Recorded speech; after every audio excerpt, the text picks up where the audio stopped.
Well, hello! Welcome to a very special All the Day. For the second straight year, we are going to do Game of the Year stuff. Just like last year, we're going to split into 2 weeks. The first week will be categories based on various awards. We'll go over those in a second. And then next week will be our overall best games of the year.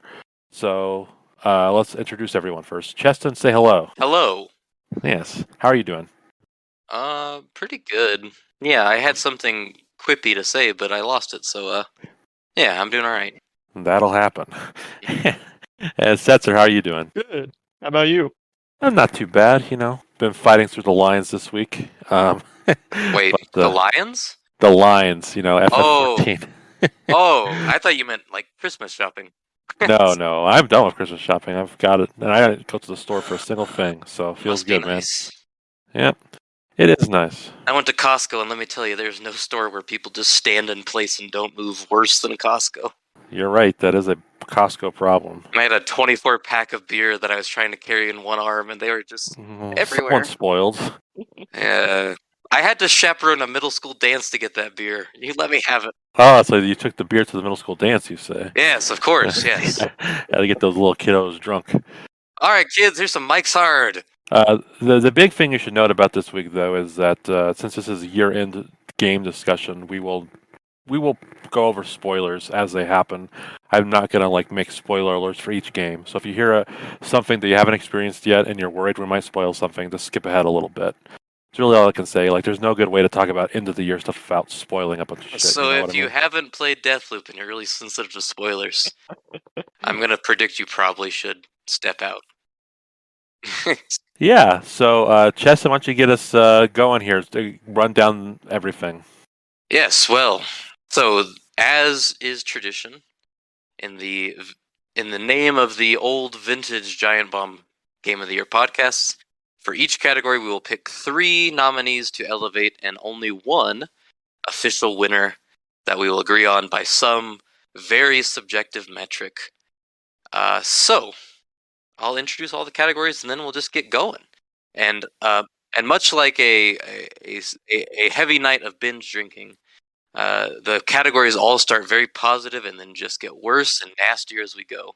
That's the way I like it, though. That's how we do it. We're not a positive group of people. Well, speak for yourself. But next week we can be very positive. This week, we got to have some fun. Yes. So, at someone's expense. So let's start with my second favorite category. Best old game. In other words, the best game that wasn't released this year that had some significance to us for one reason or another. And the nominees are Dicey Dungeons, Alan Wake, Disco Elysium, Prey, Halo 3, Orbital Drop Shock Troopers, Fallout New Vegas, Hitman 2, 13 Sentinels Anime Bullshit. That is Aegis Rim. Oh, sorry, I misread. There's I spilled some coffee on my iPad. And Astro's Playroom. So, I'm going to get us started so everybody's kind of familiar with the format and so you guys can see how it's done. I am going to suggest that we elevate to the top 3 of this category, Hitman 2. Shitman poo, more like. Am I right? Does anybody have any objections to elevating Hitman 2? Well, all you did all year was play Shitman, so I have no reason to knock it down. It's obviously a great game. Okay. Well, we will come back to it, so I won't say much more. But I'm just going to pencil it in for the 3, and then I'll let someone else take your turn. Okay. Fallout New Vegas. As to dismiss, like to get off this list? No. Put it on the list. Put it on the short list. On the short list. Okay, I'm going to put a little asterisk next to it. Okay. So yeah. Hitman 2, I have no issues with Fallout New Vegas, so I'll defer to you on that one. Derek, any issues with Fallout New Vegas? No. He had his big runs through it earlier this year, and it seemed to really, hit it off of him. I can't remember. Did you play that one before this year, and you just came back to it, or was this the first time? Yeah, this was my first time playing it back in January, February. Oh, okay. God, that was that long ago? Yeah, it was. Oh man. I kind of feel envious of someone playing that for the first time. So I could never keep that off. So is it my turn to do something? I mean, if you want to take a turn, or if you don't, I can go in and dismiss one of the games you like. All right. Well, I want to elevate 13 Sentinels. Oh, we knew it. Well, Hands down, the best game released last year. Like yes, it would have been number one with a bullet, and I'm not gonna fight you. it's coming out on the Switch next year, and I'm going to bully Cheston into playing it. I don't care if I have to do it every day. He will play it. You don't need to bully me. I want to play it. But I do. It sounded very interesting. The most intense plot of just about any game I've ever played. Just constant, like, I don't know, like every other minute is like a big old twist. It's just a thrill ride, a roller coaster. A typical anime, if you will. No. So we've got 3 Astracies. Are there any of these other games that anybody wants to try and lobby for? I mean, I thought it was going to be one per person. Well, I mean, it certainly could be. It makes sense since we probably didn't all play the same old games. Yeah, I don't mean, think you said top 3, I played. right?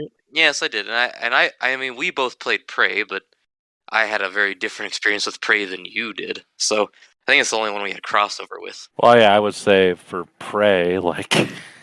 Prey is a great game. It sounded like you had a lot of trouble with how the game works. So I just have a very these days.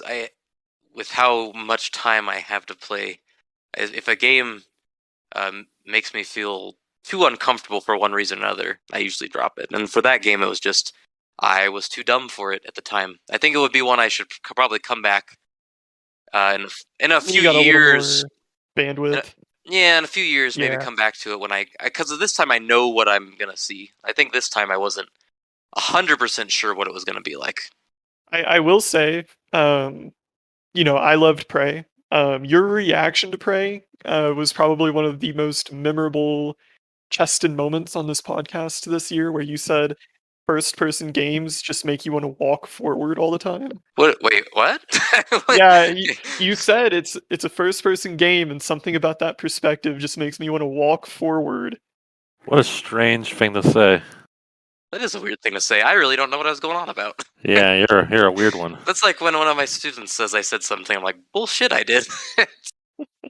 Though the other day, one of them did blame their bad work on globetrotting math, and I said, yeah, I probably did say that one, didn't I? You absolutely did. Absolutely. I was just glad I could influence youth that way. All right. Well, the only other one I really liked to put here was Astro's Playroom, but. Yeah, I know. I certainly liked that more than Derek is the only other person who played that. I liked Disco Elysium. That was also on there. Oh, yes. That's the game I want to play. I feel like that'll be talked more about in a different category. It will. But I fully recommend you both go through and play/finish that game. It's I severely underrated it the first time I played it. Yeah, well, we're going to talk about it later, so... I mean, I know this is kind of a weird category for this, but should we elevate one of these to the bestest old game of the year? Problem is that I don't know if we could agree on one, because no, I would fight not. to the death for 13 Sentinels, and I have a feeling you two would fight for your games. So to the death? To the death, probably. Yeah, I probably would. Yes, you're right. Hitman 2 is an incredible game. Of all the Hitman I played this year, which is all of them, well, all the new ones. That one to me was the clear best one. Took the maps and really blew them up to be these gigantic, intricate little playgrounds of murder, and I just loved every time I played that game. It's the only game I've ever played where I could just walk around for 2 hours and that's it, just walk around and look at things and be totally satisfied with my time. If we're gonna come up with bullshit reasons to pretend that we can all come to agreement on this, the category is old game, right? New Vegas is the oldest. Vegas is the oldest game. So it's like one of those stupid, I hate this, but in new board games, they always have a clever way to pick the first player. Mm-hmm. So this is like that. It's like, oh, the oldest game goes first. Just some arbitrary reason. I like that. I'm gonna put a second asterisk around it and declare it the winner. The arbitrary winner. The arbitrary award is. Of these games, I've played 2 of them. I've not played Hitman 2, but I know how good Whose New fucking Vegas fault is that? Whose fault is that? That's my fault. But I know how good New Vegas is, so I can't really fault anyone for saying this is a great game because it is. So yeah, I think the only thing I'll say is that I think like 10 years from now, when you see like a lot of like top 10 best PS4 lists, I think 13 Essentials is going to slide in, and a lot of those lists, and people are like, "What the hell game is this?" Kind of a cult classic. Yeah, I think its time will come later Same on. way that Fallout New Vegas is, because that game had kind of a rocky launch, and now it's like such a beloved game that any time Fallout comes up, someone says, "Well, Obsidian is probably not busy. I wonder what they're doing." They say that as Obsidian has like 20 games in the works, but And a lot of people didn't like their most recent one. they didn't. They didn't like Pillars of Eternity. Oh, I thought their most recent one was Outer Worlds. Well, both of those games were kind of not smash hits, so either way you slice it. Everyone I've talked to really liked Outer Worlds except for myself. And my wife loves it. So Aren't I know. you a big Rick and Morty guy though? I So watched it 3 makes sense seasons that of the it. people you surround yourself with would like Outer Worlds. Believe it or Right. not, we can get to Rick and Morty later. yeah, that will come up later also. Unfortunately. All right, so the best old game by the most arbitrary of decisions is Fallout New Vegas. Congratulations, Obsidian. You did it. You did it. All right, now on to my actual favorite category. Hold on, before we move on. Best route it's got to be Mr. House, right? I went with NCR. Oh, NCR. Oh, you're okay. You're one of those. I'm an NCR man. I gotta rebuild civilization out here. Mr. House is a kleptocrat. At least he didn't say the Legion. We would have had to cancel the show. Okay, Chester, you can move on. I don't know what they're talking about. Yeah. I have no idea what you're talking about. So, my favorite category this year, best new old game. Or in other words, the best remake, best remaster, or best port, or in the case of a few of these games, the best next-gen patch. Interesting times. Super Mario 3D World plus Bowser's Fury.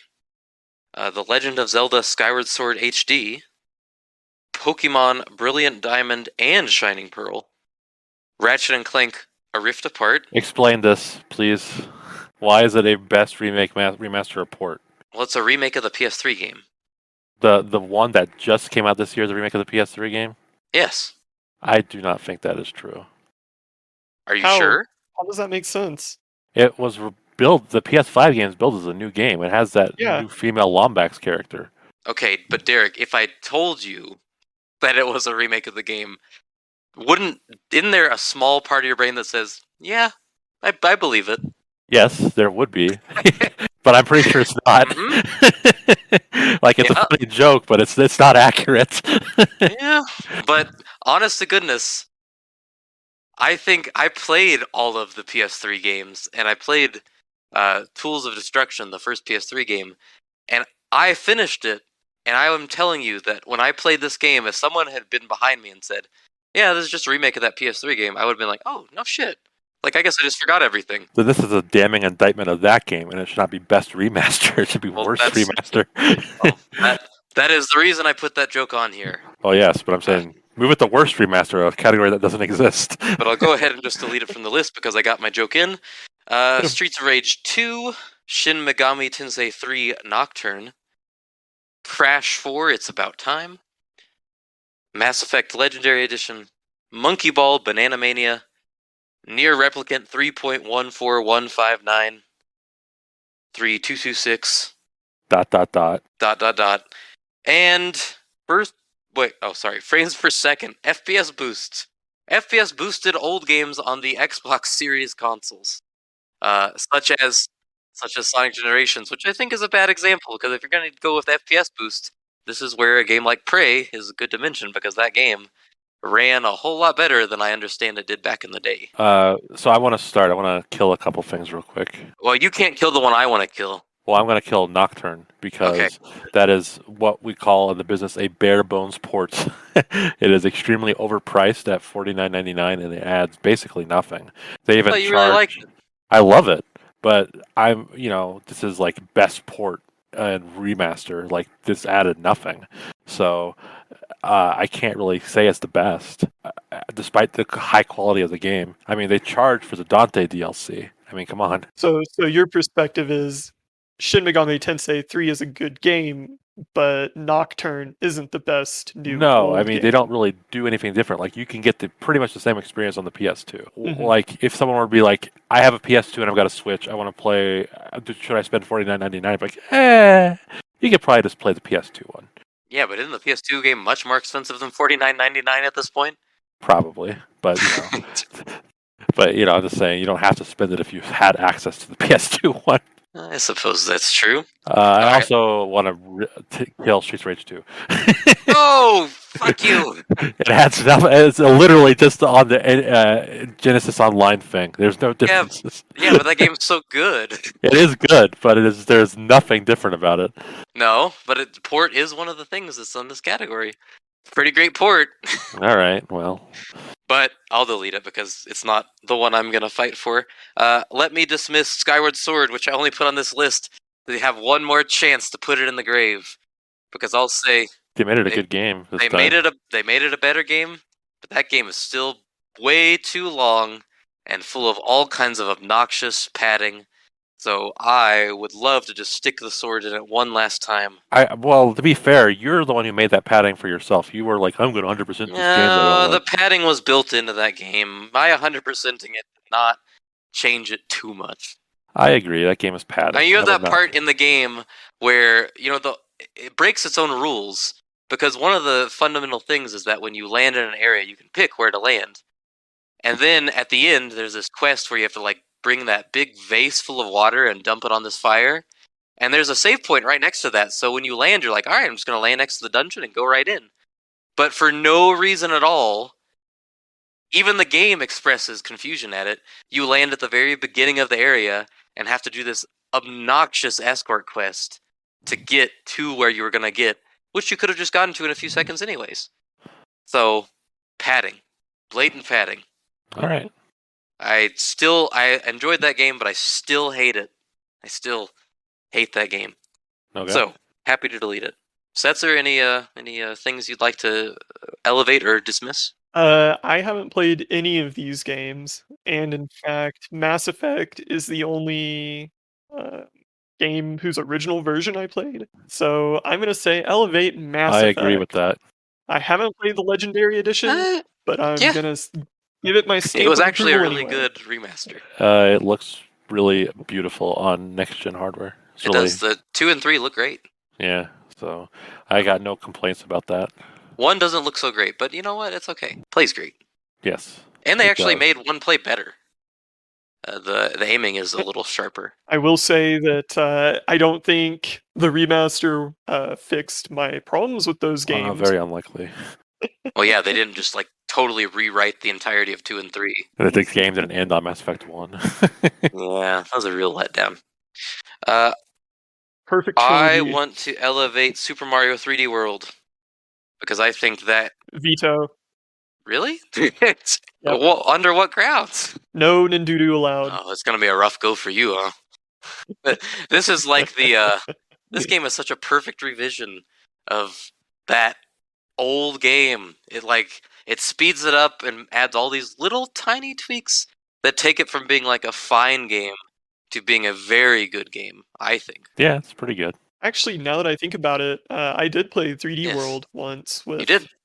You, Cheston, Yes, they and took out the Goose. blowing into the microphone. That is a good change. That is a good change. They made it faster. They gave you a new jump move that's pretty great. They well, I think that's really the main things they added, but I mean, it certainly made the game feel a lot better. Oh, and also being on the Switch is a much better fit for the game than the Wii U. So, yeah, it's kind of like a perfect portable game. So that's my one I'd like to elevate. It seems like it's gonna be tough to choose a third one. So I want to kill a couple things, but I'm only going to kill one, so you can kill others. But I want to kill Crash 4 because it's Activision Blizzard, and I don't want to give them any praise. I agree, even though I Amen. thought the next gen versions were really awesome. And they sent them to the Call of Duty mines, so it's. They did. They did. Amen. So anything you want to kill? Near. I don't know. I don't really know. I feel like you played that game for 2 months and you spent most of your time fishing. I spent a lot of time fishing, that's for sure. Nier is a beautiful masterpiece, but it's hard to say. There's a couple things I want at the third spot, and I don't know. I think I'm okay with that. Well, what do you want to put in the third spot? Setzer's got no horse in this race, and my horse is spoken for. Okay, well, Nier, Pokemon, and the FPS boost all deserve mention there. Okay, well, I will say, if it helps you, I don't think Pokemon should be on there, because even though I really enjoy it, it really doesn't do much to that game other than make it look better. They don't really change anything. You're right about that. So I think if you were going to eliminate whatever it was earlier, Streets of Rage 2 on that ground. I deleted Nier. I mean, not Nier. Shin Megami Tensei 3. Oh, there we go. Yeah, exactly. But, so under those pretenses, I mean, the graphics. Okay, but this actually has different. This actually does have differences. It does, but I mean, I think the real winner from those three listed is the FPS boost, because I think that's the gift that keeps on giving. Because every once in a while, you just get a whole bunch of games that suddenly play a lot better. Yeah, Fair enough. I agree with that. I'm a fan of the FPS It is a boost as great well. thing that A Microsoft great has thing in done. an otherwise questionable industry at times. Yes. Yeah, I mean, I love Nier. It's just I feel like the FPS boost is more important for this sort of thing. So Yes, and Monkey Ball is a fantastic little port, but that's all it is. it's a port. And it actually makes some elements worse, because like the story mode used to have cutscenes, and now it's just like stupid little montages of the monkeys dancing. That's So okay. you have no idea why you're in a whale's belly. Who cares? They're your monkey I mean, balls. do I care? No, I don't care. But it's just like it's a weird change. All right, so I'm gonna say that Super Mario 3D World should win this, hands down. Let's say FPS boost should win Really? because I'm gonna go because with it FPS is Oh, boost as man. well. it is a great trend. It is unfortunately Yeah. something that I think they're going to stop doing because it requires too much work and not enough people care. But in an industry that seems to be running away from backwards compatibility, like going out of your way to make old games better is a great thing, and I think that should be honored. 3D World runs at 60 frames per second in handheld. Well, that is true, but it is one game. Yeah, at what, like No. 240p? 720. It looks good handheld. It does look good handheld. But that's one game getting a 60 frames per second boost. This is mini games getting that. Fine. all Mini sorts games. of multiple games. Oh. This is like in all sorts of genres too, like shooters and platformers and Did RPGs. Fusion Frenzy get an FPS boost? I don't think so, but Dragon Age 2 did, and That's a good point. Oh, so baby. it doesn't matter the quality of the game, good, bad, Does whatever. your wife like Dragon Age 2? Mhm. She loves it. She said that it's very underrated. I had a feeling. Your prerogative. I know, I kid. I have no stakes in the Dragon Age, other than I played a little bit of Inquisition and thought it sucked. And also watched my wife play it and thought it really sucked. Alright, well, congratulations to all of the games that got an FPS boost, even the bad ones. It's truly an honor. Truly, it's an honor to be nominated. Alright, Mm-hmm. next, keeping with a similar theme, kind of. Instead of old games or new games, these are games we didn't really get to play much of. These are the one that got away award for game you wish you had played more of. And the nominees are Disco Elysium, Deathloop, Doom Eternal DLC, Cruelty Squad, Guilty Gear Strive / what is that game? Virtua VF5? Fighter 5. Oh, okay. Yakuza Like a Dragon / Tales of Arise / Bravely Default 2, The Gunk, It Takes Two, and Monster Hunter Rise. Setzer, why don't you start us? Well, this one is difficult for me. I actually think I added Cruelty Squad. Oh, did you? Yeah. That one's a big one for me too. Well, then I guess we got to put an asterisk by because we both put it on there. Yeah, yeah. That game seems like Setzer bait. So It does. Well, it looks cool. Is why. It has a nice look to it. I mean, I have no interest in it whatsoever, but I could see you all liking it. I mean, I'm really torn between Disco Elysium and Cruelty Squad, but if I had to pick one, I think it'd have to be Cruelty Squad. I think I'll go with you on Disco Elysium, because Derek's talking about it kind of pulled me over, because the last game he did a 180 on like that was Undertale, and I tended to like Undertale quite a bit after he recommended it. So I can go with Disco Elysium. Disco Elysium has probably some of the best writing I've seen in a game and maybe ever. Yeah. The dialogue is like next level good, and they're very even-handed about like what politics they make fun of. Like you can tell the game's kind of made by Marxist people, but they make fun of it a lot too. So I don't know. I think it's very, very well handled. I should say a game about politics really plays it every way. It's kind of admirable, actually. That's why I want to play more of it. I will say the ending is one of the zaniest things. So I just really want someone to get there so I can talk about how the game ends because it's weird. But you can erase it or whatever you're gonna do. No, Disco Elysium belongs because I want to play Yeah. it. So I'm gonna dismiss one of my own nominees because the more I've thought about it today, the less it fits. The Gunk. The Gunk comes out on Friday, so Well, it's just I just literally can't have played it, and it Yeah. makes it's annoying because it's like okay, well I'm gonna have 2 days to try it before I pick a top 5, which is not a lot of time, and I'm looking forward to it. That's the game made by the SteamWorld Dig people. That's their What's first. that? That's so indie game. No, that's a joke. I know, and it's their first big 3D game, and it's a big 3D platformer. Kind of looks like got a little Luigi's Mansion thing going on there a little bit. So I'm interested. I really want to play it. I'm going to play it Friday, but it doesn't really fit the spirit of this category. Real quick, go ahead and remove Doom Eternal DLC because I think I'm the only one thinking that, and it didn't win out for me. So I haven't even played Doom Eternal. I haven't Yeah. even been Doom 2016. yeah. I would like to play the DLC, but I also like to play the game itself. So, I think I would like to erase Guilty Gear Strive / Virtua Fighter 5. I played all I needed to out of VF5, which was I got my first stand ranking. But Guilty Gear, I wanted to get into it because it looked fun, but it seemed to die off pretty quickly as far as people talking about it. But it looks really good. Also, every Guilty Gear Yeah, that's comes true. out and looks really amazing. Everyone's like, "Oh my god!" And then after a few weeks, like, Well, I find those games very enjoyable. Like those games are good. They're super well made. They're just Yeah. too not smart for me, but like they're very intricate. I think. I get too mad when I lose online, so that's why I don't Yeah, play more fighting okay. games. I was gonna say, I think Derek, aren't you the only one here who like habitually plays fighting games other than Smash Brothers? Yes, I play all sorts of Yeah. fighting games. I can't do fighting games pretty much. I'm really good Yeah, at me Fighter neither. Z, for instance, but Yes. It is. I don't enjoy fighting games at all. It's a genre that eludes me. Sadly, it used to be one of my favorites as a kid, but I just can't anymore. I love them. But I'm not. I acknowledge that I am out of my element when playing with certain people. So I will dismiss It Takes Two. I played it last night with my wife, and Game of the Year, It Takes Two. I played it.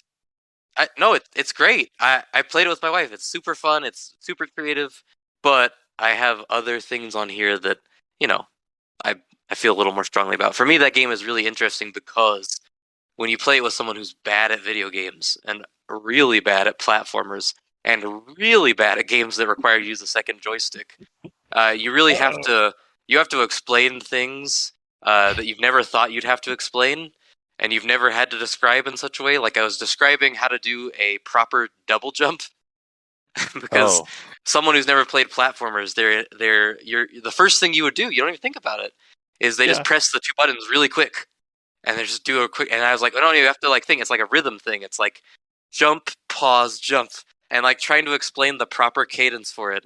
It was like, man, this is really crazy. I've never had to do this in my life because it's just like second nature for me. But my wife could not figure it out. We did finish the first level though. That's a really, really cool game. Actually made me laugh too. Kind of funny. Yeah, it is funny.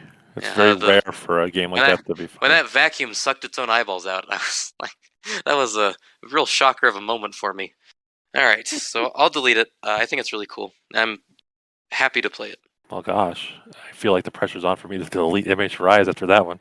So the only reason I wanted to play more of this is because I feel like I got the incomplete package when I did play it, and I kind of wish I could go back to, I don't know, I could have waited to play it until they patched it or whatever, but I didn't. and that's just not how I play games. Like if I'm in the mood to play something, I'll play it, and then when I'm done, I'll go back at some point. But I'm just done. I'm okay with deleting it though because I feel like it's punishment for releasing incomplete. So Game releasing incomplete. Where have I heard that before? Yeah. we'll mention that later. So Don't worry. Yeah, exactly. we have our three. The last one we didn't even talk about. It was mine. It was Yakuza Like a Dragon, Tales of Arise, and Bravely Default 2. In other words, all these big RPGs that I really want to play, but it's really hard for me to play RPGs because it will probably take me 4 months to finish any one of these games, and I always feel like I'm missing out on other things when I devote so much time to one game. So like I've played probably 10 hours of Like a Dragon, and I'm not saying I'm not going to play anymore, but it's like, Infinite came out and I wanted to play Halo Infinite to see what the hubbub was about. And I wanted to play Forza Horizon 5, again, wanted to see what the hubbub was about, and wanted to see something that took advantage of my next-gen hardware, and, all these things that I want to play, but if I actually want to play Yakuza, it's like I have to give up those things to do it, and that is hard for me, so, and Tales of Arise, like, I love Tales of Symphonia, and Derek really loved, or liked Arise quite a bit, and I've only heard amazing things about it, so... But, yeah, I like again, Arise. big RPG, and Bravely Default 2. Big traditional RPG. I look at it and think, man, I would love this, but I don't know. I'm It's probably kinda the long. only person that will tell you that Arise is the worst of these three, but they're all pretty Probably. good games. And it's frustrating to me that like Bravely Default 2 is like all the turn-based Square Enix will do nowadays. Like it's a fun game, but I really miss like big budget turn-based Final Fantasy. That was my jam. Yes. So that's why I want to play it, because I missed that too. yeah, but it's just that doesn't feel the same as a big budget Final Fantasy. So Yeah. It doesn't can you hit do? the same way. It hits No. different. It hits different. It doesn't Yes. vibe right. Mm-hmm. No Indeed. cap for real, whatever. Oh, all right. I think Disco Elysium should win because Setzer and I agree on that, and Setzer and Derek agree on Cruelty Squad, and I think that Setzer and I are more important to this podcast than Derek. Wow. Okay. Well, if you say it, I can't I'm disagree kidding. with that. I kid. But I think video game writing is overall pretty rough. So It's bad, I would say. a game actually. that nails it is pretty rare. And I don't know that Cruelty Squad is really renowned for its storytelling as much as it is its being a late 90s immersive sim thing. I will disagree with you there. I think that people have really enjoyed. I don't Cruelty know anything Squad. about Cruelty Squad. Yeah.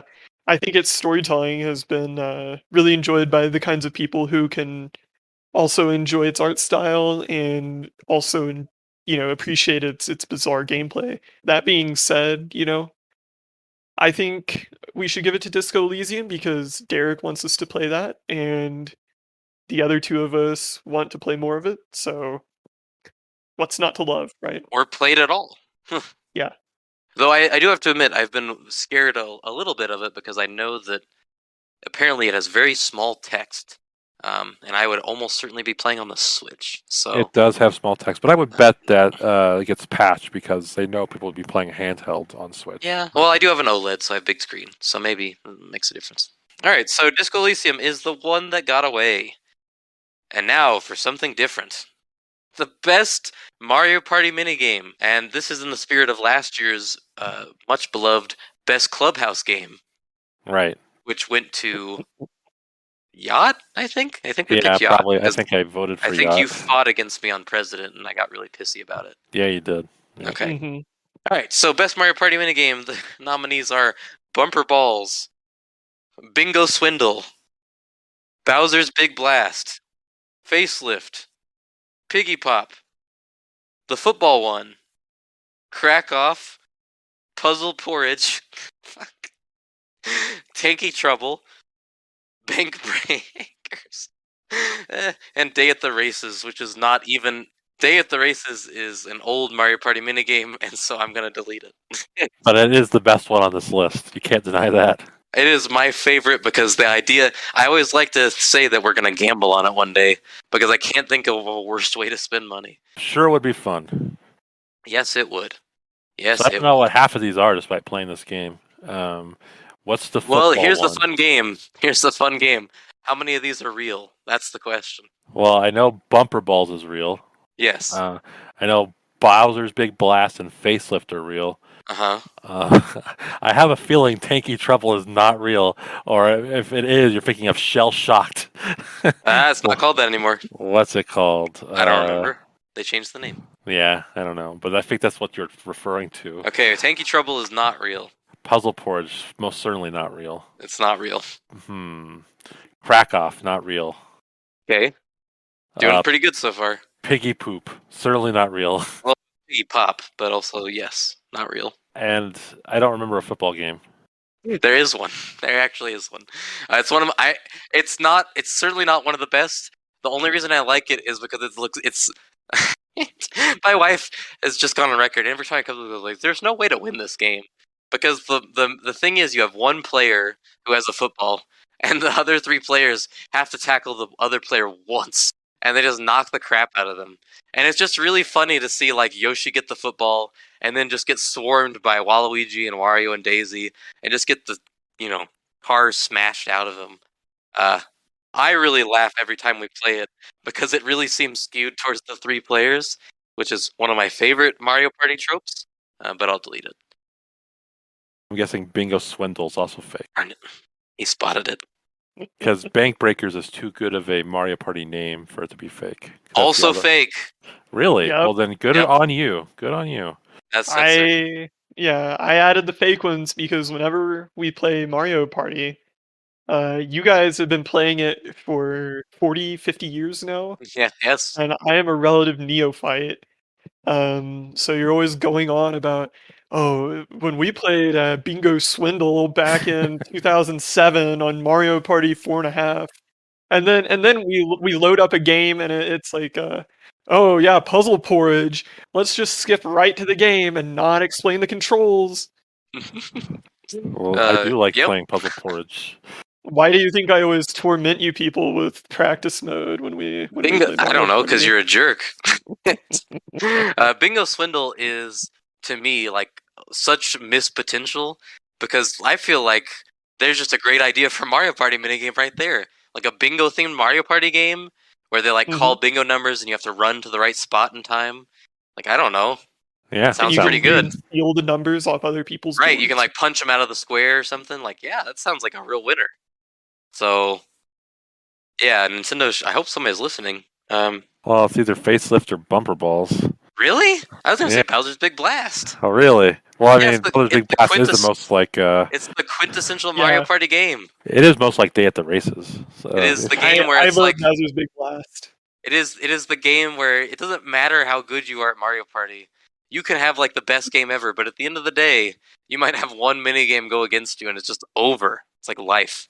And they have made it better in this game, where like the tension in that is so good. When you push the plunger down and it's like counting down, and he just stops for like 2 seconds to look at you, and then the steam comes out the nose. Yeah, they really build the suspense. In yeah, this okay. New one. So I'm cool with Bowser's Big Blast. Setzer was on it, so why not? Yeah.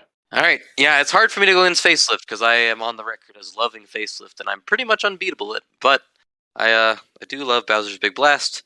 I'd also like to throw an honorable mention to Crazy Cutters. Yes. Which is a great game. Topsy-turvy. And a honorary middle finger to the Crayon game. I like that one. I like it, but it's darn near impossible. It is so hard. Slut Card Derby, honorable mention. It's the first time in my life I actually think I figured out how to play it. Oh, really? This new one. Yeah, because they actually explain it a little better.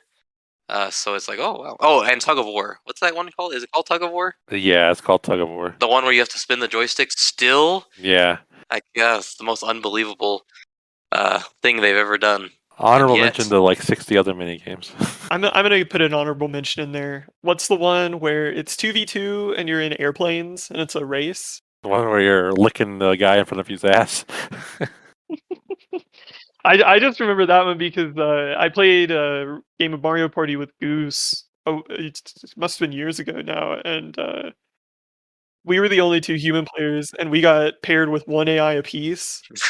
And the AI could not flap that plane for either team. And it was the most like boring slog of a minigame ever. Yeah, that is a good one, and they brought it back, so it's valid. I Oh, don't the think this. minecart one. The minecart one is so hard now. Like, I cannot do that one anymore. If only they brought back the crazy machine game. Yes, the Mario Party 3, the game where the player on bottom has to navigate the stupid spider mobile while the person on top gets to glide on their little hang glider, just gracefully.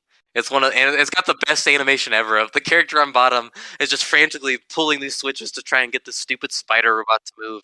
But it's just like you can just tell this is the first time they've ever been in it, and they're just like, God, what the hell? I don't even know. Yeah, it's like a Dick Dastardly sort of invention. It's so good. They should have brought that one back.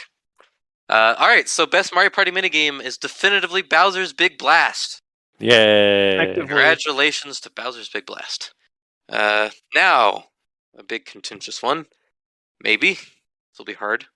Best moment or sequence. I think we agree at the best We one. literally stole this one from the Giant Bomb podcast of yore, but that's okay because they're not using it anymore, so who cares? So, this would be the as it says, this is the best moment in a game, or the best string of moments, basically, as a sequence would be. And so the nominees are Metroid Dread, wrapping up an 100% playthrough. Psychonauts 2, the psychedelic level.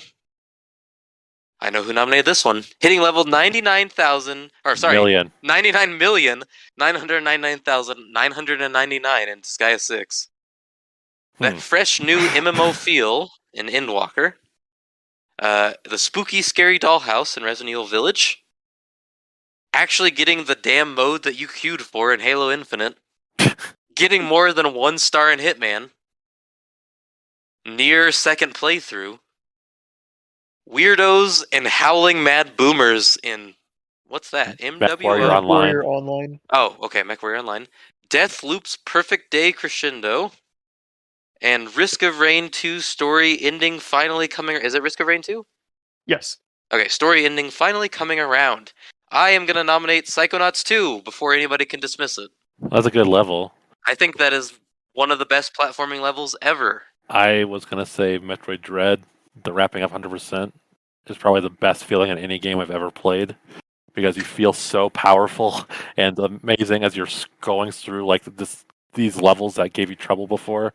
The arc of that game from being like a weak, pathetic, which is always the Metroid thing, but in this game especially, you start out feeling so weak and helpless, and at the end you are just literally not caring at all, and just screw jumping through every enemy and killing them in one shot. And it is so cool. And you do those freaking, what are those? What's that? Shine Spark. You do all those Shine Spark puzzles, and you feel like a hero when you figure some of those out. It'd be like if Goku from the end of Dragon Ball Z went back in time and beat the shit out of like Master Roshi from the first tournament. You know, it's just that's what it feels like to me. Hashtag elder abuse. Yes, like it's just like you feel so powerful. It is it feels like a god mode cheat. Honestly, I love it. Well, this one might be contentious, so I'm going to put one next to those just so we know that they've been singled out. I'm going to go ahead and delete this guy. I just want you to say the level cap because I thought it'd be funny. I think the funny part is that I assumed it would be 1,000 and then realized it was million. And also, like, I voluntarily reset my level multiple times, hit that level cap. So it is. I hit 99,999,999 probably like 20 times. So Jesus Christ. It happened. Yeah, but didn't you have like a thing where you didn't even have to play the game and you were getting experience points? Yep. You could automate it, so it could be like a cookie clicker sort of thing. So that game was fun. Best idle game of the year, Disgaea 6. Yes, absolutely, 100%. Go ahead and delete the MMO field too, because Okay. I'm tired of waiting on lines. I was going to say bump that. Can I dismiss Spooky Scary Dollhouse because I feel like I've been really surprised the Resident Evil Village has showed up on Game of the Year stuff because I feel like that game came out and then nobody talked about it and nobody was that passionate about it. Really, I thought people were really passionate about it. Were they? As an outsider looking in, I've never played a Resident Evil game. I feel like people kind of liked it because it was like a thing to play on your PS5. I I thought that was think really people good. liked it because it was like Resident Evil's back, baby. Resident Evil has been back. Resident Evil 2 is one of the best games ever made. Well, that's a remake. But it's a new one that kind of feels like corny. It's a hell of a remake. Because it embraces like the corny nature of the old Resident Evils while also moving the game forward. Like it plays like Resident Evil 7, and I think the Dollhouse is like a very interesting area of that game where it's like I don't know, like almost like a saw puzzle. But I kind of Yeah, agree with I you. mean, to me, it seemed like Resident Evil 7 was well received, but people didn't really No pick one up on bought it. it. But then Resident Evil 8 kind of cemented its place as, People wanted to have being sex with that back. vampire lady. Well, yeah, that helped. Compared to the Dread Thing or the psychedelic level in Psychonauts, I don't think it's as good as that. So Okay. I don't think you should award Halo Infinite for. no, but it is No. like it is the weirdest thing in the world that like. So You're this like, is gonna. oh my This god, is capture the flag finally. no. This is being fixed as of Tuesday, but it's still Next Tuesday. yeah next Tuesday.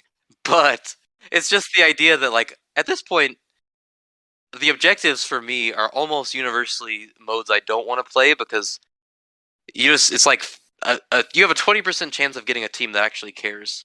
So like capture the flag I can enjoy because that one I feel like I have the most success with. But like I never want to play strongholds ever again. I just do not find that mode fun, especially with only 4 people on each team. It's like there's no way to defend because it's just constant. Like you have to move from base to base, and it's just like Yeah, just it's kind of just NASCAR. You're yeah just moving in a loop around the map. yeah. So And to I me think that Strongholds in particular really highlights like how repetitive the map design in Infinite is. yes yes. That one freaking map. I don't know the names of any of those maps, but and I can't even think of how to describe this map because it's so lifeless. But I hate it. So I really just want to play Slayer, but then I have to play like 20 matches of Oddball to get there. And it's like, oh Mhm. god, like please just let me play Slayer. And then thankfully Tuesday I can do so. But yes, you're right. Halo does not deserve to be rewarded for releasing unfinished. That's when I'll play is when the Slayer playlist is there. I'll give it a shot. I Yeah, got it because downloaded, so turns out like traditional deathmatch in Halo is really fun. it's fun to turn your brain off and to Uh, shoot stuff. You know. Well, it's just got like the 1v1 in that game is really satisfying because it's a lot more of like an intricate dance, like mhm. circling around each other and jumping Like or Halo maybe used to be. yes. Yeah. I had one. I remember like getting a kill in that game where I leapt at a guy's face and successfully somehow got a melee kill and just feeling like the coolest person in the world. So I liked that. But yes, the game is broken, so whatever. I am going to kill Nier just because I feel weird having this 15-year-old game win an award for something like that. Like it doesn't change very much. The second ending is a great moment, but Well, you know how I feel about Nier and its multiple playthroughs. right, but like on the second playthrough, you're getting like the perspective of the villains, and you're seeing like cutscenes from their point of view, and it's a very interesting take on things. Like there's a moment where you're like literally killing children, but you as a player character don't realize it the first time you play through it. So it's like the true story of the Three Little Pigs, like from the perspective of the wolf. Yeah, kinda, but obviously a little more chilling than that. But I think it's handled very, very interestingly. But I also think in the spirit of the award, giving an award to a moment that I could have played 15 years ago probably isn't a good idea. So Yeah, I guess so. I didn't know Risk of Rain 2 had a story.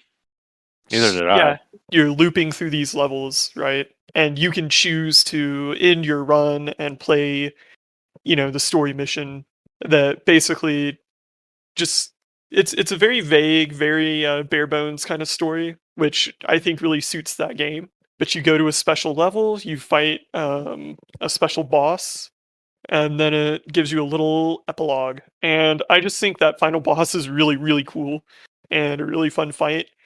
And when I played it with some friends, and we were using some wacky mods for Risk of Rain, which really amped up the chaos of that fight, and we were having a great time. So that's a good one for me. But I think of the three that I put on there, it's probably the weakest. So, Gee, I wonder Okay. what you're gonna say of the ones that are on there. well, it's a toss up. It's a toss up for Well, me. I know my favorite moment on the podcast is probably when you were doing the Hank Hill voice. It was us Mech Warrior Online boomers that will play that game. Yeah, what was that they said again? There was a really good line from one of those boomers. Something like about the paint job. He looks like a goddamn ghost. Yeah, something like that. Because he painted his mech white. Who you Yeah. gonna call? Yeah, there we go. It's like Ghostbuster. That's good. Yeah, I loved that. The boomers are funny. I can delete Hitman because I don't think that. I mean, that's very specific to me because I'm bad at Hitman, and so my par score is a 1 star. Every once in a while, I'm feeling frisky and I get no stars. But the other day, I got 2 stars on a map because I discovered some really amazing kills, and man, I just felt like the coolest person in the world. It's a 5-star scale, by the way. So, also, actually, I should have nominated this moment. There is a great joke for anybody who's ever worked in IT, because in one of the levels you can actually infiltrate. It's like a bank, and you can infiltrate their IT room. Of course, it's got like some played out jokes about like IT people, like telling people to reset their computer, which is accurate. So it's not like I get it. But it is played out. Yes, it is played out. But you take out one of the guys and you take on their outfit or whatever. And in the way that Hitman works is when you take on a disguise, a lot of people will buy into it, but you'll always have some NPCs that have like a little circle above their head, which indicates that they think something's up with you. Like they're like, I don't my headcanon is that these are like the only smart people in the game, because they're like, wait a minute, that man that walked into that bathroom is very different than the one that came out with a barcode on the back of his head. But when you're the IT guy, 2 things. 1, nobody is suspicious of you because nobody knows what the IT person actually looks like in this bank. And they don't say that outright, it's just what I gathered, and I thought that was absolutely brilliant, because it's like all these heads up at the building, like they're so like self-centered. They're never gonna pay attention to the IT guy. They're just like they see a guy with glasses and plaid, and they're like, oh shit, I don't know, whatever, he's fine. He's probably gonna tell me something about computers. I don't want to hear it. Yes, and then the other great thing is that you get access to every room pretty much as the IT person, and Yep. nobody stops you.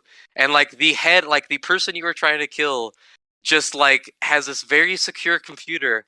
But you come up and she's like, "Oh, just I don't want to deal with it anymore. Can you get on there?" And it's like I was like, I have seen this before. Yep. I have lived this, and I thought it was such a cool moment, and it made me laugh, and I loved it. But obviously, Deathloop is going to be the third one here. No, So not. no, Well, that's the final one to talk about. yeah, Which I experienced this last night. Actually, I could not let go of this game, and I played a ton of it over the course of this week. We'll talk more about Deathloop next week. Much like you were talking about with Metroid Dread, where you just feel like you've come so far by the final loop of Deathloop. You just feel like you could absolutely dominate this loop. Whether that means I know where everybody is going to be before they do, so I'm just going to ghost this level, or I know how weak everyone is relative to me, so I'm just going to turn this level into a bloodbath. And just the way it all comes together on that final perfect loop just really was such a fun time. Such a fun time. So the last level is a party at a mansion, basically. And you have a power called Nexus, which connects people. So what you do to one person affects all the other people they're connected to. Like if you kick them, everybody who's connected will go flying. If you kill them, everybody who's connected dies instantly, right? Mhm. And I got a upgrade for that power that causes the connection to like spread as NPCs move into proximity of each other. Oh, So I went on the roof of this mansion and I connected 2 people, and whenever the connection spreads, it goes. So I snuck back away in my corner to let it spread for a little bit, and all of a sudden it just starts spreading completely out of control. It's like, and I peek over, and it looks like the entire mansion's connected, and I just kill this one guy, and that takes out like 75% of the NPCs in the level, right? oh, that's cool. Yeah, they just all instantly scream and vanish. So yeah, I really loved that final loop, but And not wait for that to come out on Game Pass in a year. It's a year, right? Year exclusivity. I don't remember. I hope don't keep so. up with the politics of. I know, But but I hope so because that's one I want to try. yeah, yeah. That sounds great. We'll talk more about it next week. But no, for this, I am willing to give it to Weirdos and Howling Mad Boomers, because that was probably the hardest I've laughed all year. And I think Deathloop is going to get plenty of accolades for me. So Well, I think the Psychonauts 2 thing is the best thing of the year. Well, I think Metroid Dread's the best film of the year. Listen, man, the Psychonauts 2. I don't even think that's the best level of the game. Really? I think the alcoholism level? Yeah, the alcoholism level. Where you hits slowly harder. realize that you're exploring this guy's, like, why this guy's fucked up and alcoholic.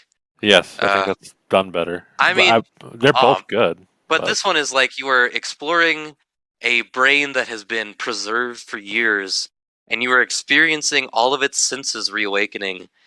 And at the end of it, you finally put the last piece is its identity, right? So you get all the five senses, and then you get the brain finally actualizing and being like, oh, this is who I am, and you have the realization that it was this very critical character to the story of the game. And you realize that the character sacrificed himself to the big bad. You also realize that this character was gay, and they don't play that up at all. It's like one of the rare times where a game really handles that but well. But they don't do it in that level. They do that in the alcoholism level. No. In the rainbow level, it's kind of they don't even. It's alluded to. You walk on his wedding cake. It's not literally a rainbow level. Well, it's like it looks like the Yellow Submarine. The Beatles music video thing, or not music video, but you know what I'm talking about, like that art style. But it's psychedelic not because of the LGBT connection. It's psychedelic because you are having this brain wake up, and so you're as it experiences these senses, it's getting more colorful and vibrant. And I played it in front of my wife, and I had just started it as I was just gonna dabble around for 30 minutes to play. And both of us sat there mesmerized for 2 straight hours. And I could not stop. I really do think it is one of the best levels in any platformer ever. And in terms of what I think that game's biggest strength is, which is its story, it does a great job because, it has it has cutscenes and dialogue and all that, but it also tells a story as you play it through its gameplay. And I just think it is just about perfect. Well, I will agree with you. I felt like the way they do inclusivity does not feel like they're patting themselves in the back like it does in every game ever. No, it just feels like it should. It's like a thing. This is a part of life, and this is part of this game, and it is part of this character. Because I always think of Mass Effect 3 whenever I think about shoehorning crap in just to get back pats, Yes. My critique though is again, I don't think this was covered in that level. You mentioned the wedding cake, but I remember playing that game and thinking why is this so heavy in the alcoholism level and not at all touched on in the rainbow level? You must have been sleeping or something. I don't know what to tell you, man. You walk around this wedding cake and you look up and there's 2 men and you're like, huh, how about that? Okay, well, I guess I didn't notice it. I couldn't strikes again. I couldn't not notice it. I was like, huh, well, how about that? And the game doesn't. I was waiting for the game to be like, he's gay, or Raz be like, he's gay, but no, it just you just walk past it and it's like, oh. Oh, I didn't. I guess wow. I just didn't notice that. Which is even more to its credit. It's it's not even a big. They don't even play it up. I think this game's strength is its amazingly creative levels, and I do not think any of the alcoholism level is unbelievable. As I played it and I realized all the little figments were characters vomiting alcohol, I was just holy shit. But this level just enraptured me for 2 straight hours. I loved it. You seem pretty good about that, so I'm good with giving it to Psychonauts 2. For the record, I would have let Deathloop have it because the idea of killing an entire map almost with one shot is incredible. As someone who has played a lot of Hitman and knows what it's like to see some crazy things come together, that clicks, that ticks off every box in my head for what I want from a game. I really enjoyed it, but I'm willing to give it to Psychonauts because I think that game has some really unique levels. I haven't even played it, but from what I've seen, Plus, I think the Psychonauts v Deathloop is coming up next, so. Yeah. And to be honest, I went into Psychonauts 2 and did not like it. So I went into it thinking because I just played Psychonauts 1 a little bit, and I thought this game is fine, and it really made me think 2 was not gonna be much, and I kind of just downloaded it because I have Game Pass, so why not? And it just blew me away when I first started it. I could not believe yeah, what a step up it was. I need to replay 1, but in my memory, it's just like an okay game. It's Yeah. not as good as its reputation. But 2, I think, is a masterpiece. 2 is better than its reputation. Yes, which is the the fact crazy that it thing. lost Best Narrative in the Game Awards to a Marvel game is Which I'm sure is a fine embarrassing. game. I'm sure it's fine. I want to play it, but I can't imagine. I bet you I just can can't tell you everything that happens in that story. I cannot imagine that it goes to the lengths that Psychonauts does. Like the way it so delicately covers all these mental illnesses, and you never feel like it's just like you said, not patting itself on the back, and it's not just like stereotyping these things. It's just like a really well thought out game. And so yes, I will take its win here. Congratulations to Psychonauts 2 and the psychedelic level for being the best moment or sequence of the year. All right. On to the Sensory Subjectivity Award. I like the new title for Best Art Direction. And the nominees are Deathloop, Deathloop, Deathloop, Deathloop. All right. Psychonauts 2, That's not what it says. Reddit Knots Who, LMAO, Persona 5 Strikers, a soccer game, Scarlet Nexus, Mario Party Superstars, Metroid Dread, and Returnal. Okay, so get Mario Party Superstars out of here. What? Yeah. It looks like a Mario Party game. But it's such a loving recreation. Did you ever think you'd see Peach's birthday cake get such a loving touch-up? Hey, I love the way the game looks, but it just looks like a Mario Party game. Oh, but it looks so good. Okay. I mean, good these days is nothing to write home about, though. I kind of feel similar about Dread. I haven't played it, but from what I've seen, it just kind of looks. I kind of put it on there, but I kind of agree. It looks fine. Yeah. But it's. I mean, it looks good. Don't get me wrong. Oh but yeah, it looks doesn't good. look like. Of course. Well, I kind of feel that way about Returnal. I don't know. So this game probably shouldn't win anything because I haven't actually played it, and neither have either of you. But it's No. like the one PS5 game or the one next gen exclusive that I looked at and said, this has a really cool look to it. Like it's got a little bit of Alien, a little bit of Metroid Prime going on. It just looks dark to me, to be honest. Really? I don't know. I like the way Returnal looks, but I don't think it looks exceptional. I think it looks more referential, which, Yes, albeit it does. Deathloop looks referential too, but I think Deathloop is much more flexible and innovative than Returnal. Well, none of us have played Returnal, so it doesn't really Yeah, belong so are we anyways. really qualified to weigh in on it? No, I just think it looks really good. And It does look good. I want people to listen. People probably think anybody who listens probably thinks we're just biased against Sony. So I'm gonna throw in, especially after what I said about Ratchet. So we better throw Returnal some love before they start doxing us. Before they stampede. Yeah. Well, please understand that my game of the year last year was Demon Souls, a PS5 exclusive, and my game of the year would have been 13 Sentinels, which is also a PlayStation exclusive. So I know what you want. True. I put a star next to Deathloop, and I'm gonna put one next to Psychonauts. So Derek, Derek, which of these games that you nominated do you think should go? Because obviously you nominated these. Yes, I clearly did. I think it's tough. I guess I'm gonna kill Scarlet Nexus. It looks really cool. Yeah. But Persona 5 Strikers pulls off the amazing Persona 5 style in a Muso game, which is crazy, and it pulls it off very well. Yeah, I agree with you. I think Scarlet Nexus is kind of another step in the process of recreating, a genuine anime art style in, a computer-generated medium, if you know what I mean. Yes. And I think that, if we were to give it to Scarlet Nexus, just on those grounds, next year there's going to be a game that looks even more like an anime, right? And the year after that. I mean, Right. I think a couple of years ago you could make that argument for Code Vein, like Yes, like yeah. looks really nice. Well, it looks really close to an anime, right? Yes, I mean I do think like the cutscenes are often handled like in a comic book style, which I enjoy. But I'm not gonna fight super hard for it. And Persona 5, I think that's one of those games like I can play in front of anyone, and I feel like this game looks stylish and slick. Like there's nothing to Mhm. be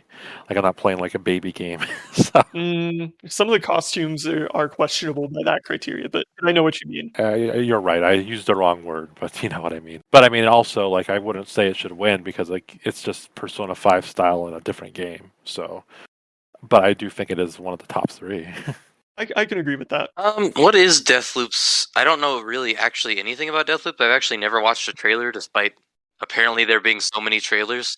But what is the vibe? So this one, I think has been the Game Awards blew this up. So I'm just going to share my thoughts on it for a little bit. Okay, Deathloop is almost like an art house movie from the '60s or from the '70s. It's a French game, and it just oozes style and care for the world in which it's set. Okay, and it creates this very devotional art style that's flexible enough to portray an entire world, right? When you're exploring Deathloop, you feel like you can extrapolate an entire world that looks like this, that has this psychedelic '60s vibe, in a way that's more true to the way people lived that kind of Woodstock hippie lifestyle, right? Mm-hmm. And the phrase "every frame a painting," I think, has caught on in recent years. And in Deathloop, you get some incredible views of like a world that people live in, and you see it become more lived in as the loop progresses and then reset, right? And to my mind, creating this entire world, right? This world that feels like people live in it and they ergonomically experience it. The people in that world take pleasure in the things they're living in. Okay, I think that that's more impressive to me personally than Psychonauts 2, which looks very beautiful and has its own style, but it's much more eclectic and whimsical. Um, and there's nothing wrong with that. It's just not my personal taste. Well, I was gonna say that Psychonauts 2 is basically just Psychonauts 1, just done way better. So Yeah, Yeah. I was fine with ceding it to Deathloop, to be yeah, honest. same. Because I tend to go with the original over the sequel for this sort of thing. So I'm with cool with Death Poop. Yeah. Yes. I just want to highlight that, a lot of people uh are pretending it's such a shock that Deathloop won art direction at the arbitrary game awards. It wasn't a shock to me. Yeah, but when you look at it, I mean this could have been the art design for a really beautiful art house film 50 years ago, and that's what it seeks to do. I mean, you can say what you want about Deathloop the game, but like from my perspective as someone who hasn't played it, it looks amazing. Like Yeah. Arcane creates really interesting worlds. I don't. And I think that people got upset that Psychonauts didn't win because it's colorful and whimsical. That wasn't the I category where I had issue with it. Actually, it was more Narrative was the one I narrative was was. the one where I was like, "Come on now." Well, I don't mean you guys. I mean, Oh yeah. I've seen a lot of people online saying, here's Psychonauts 2, or here's some indie game with bright pastel colors and flashing lights, and painterly textures.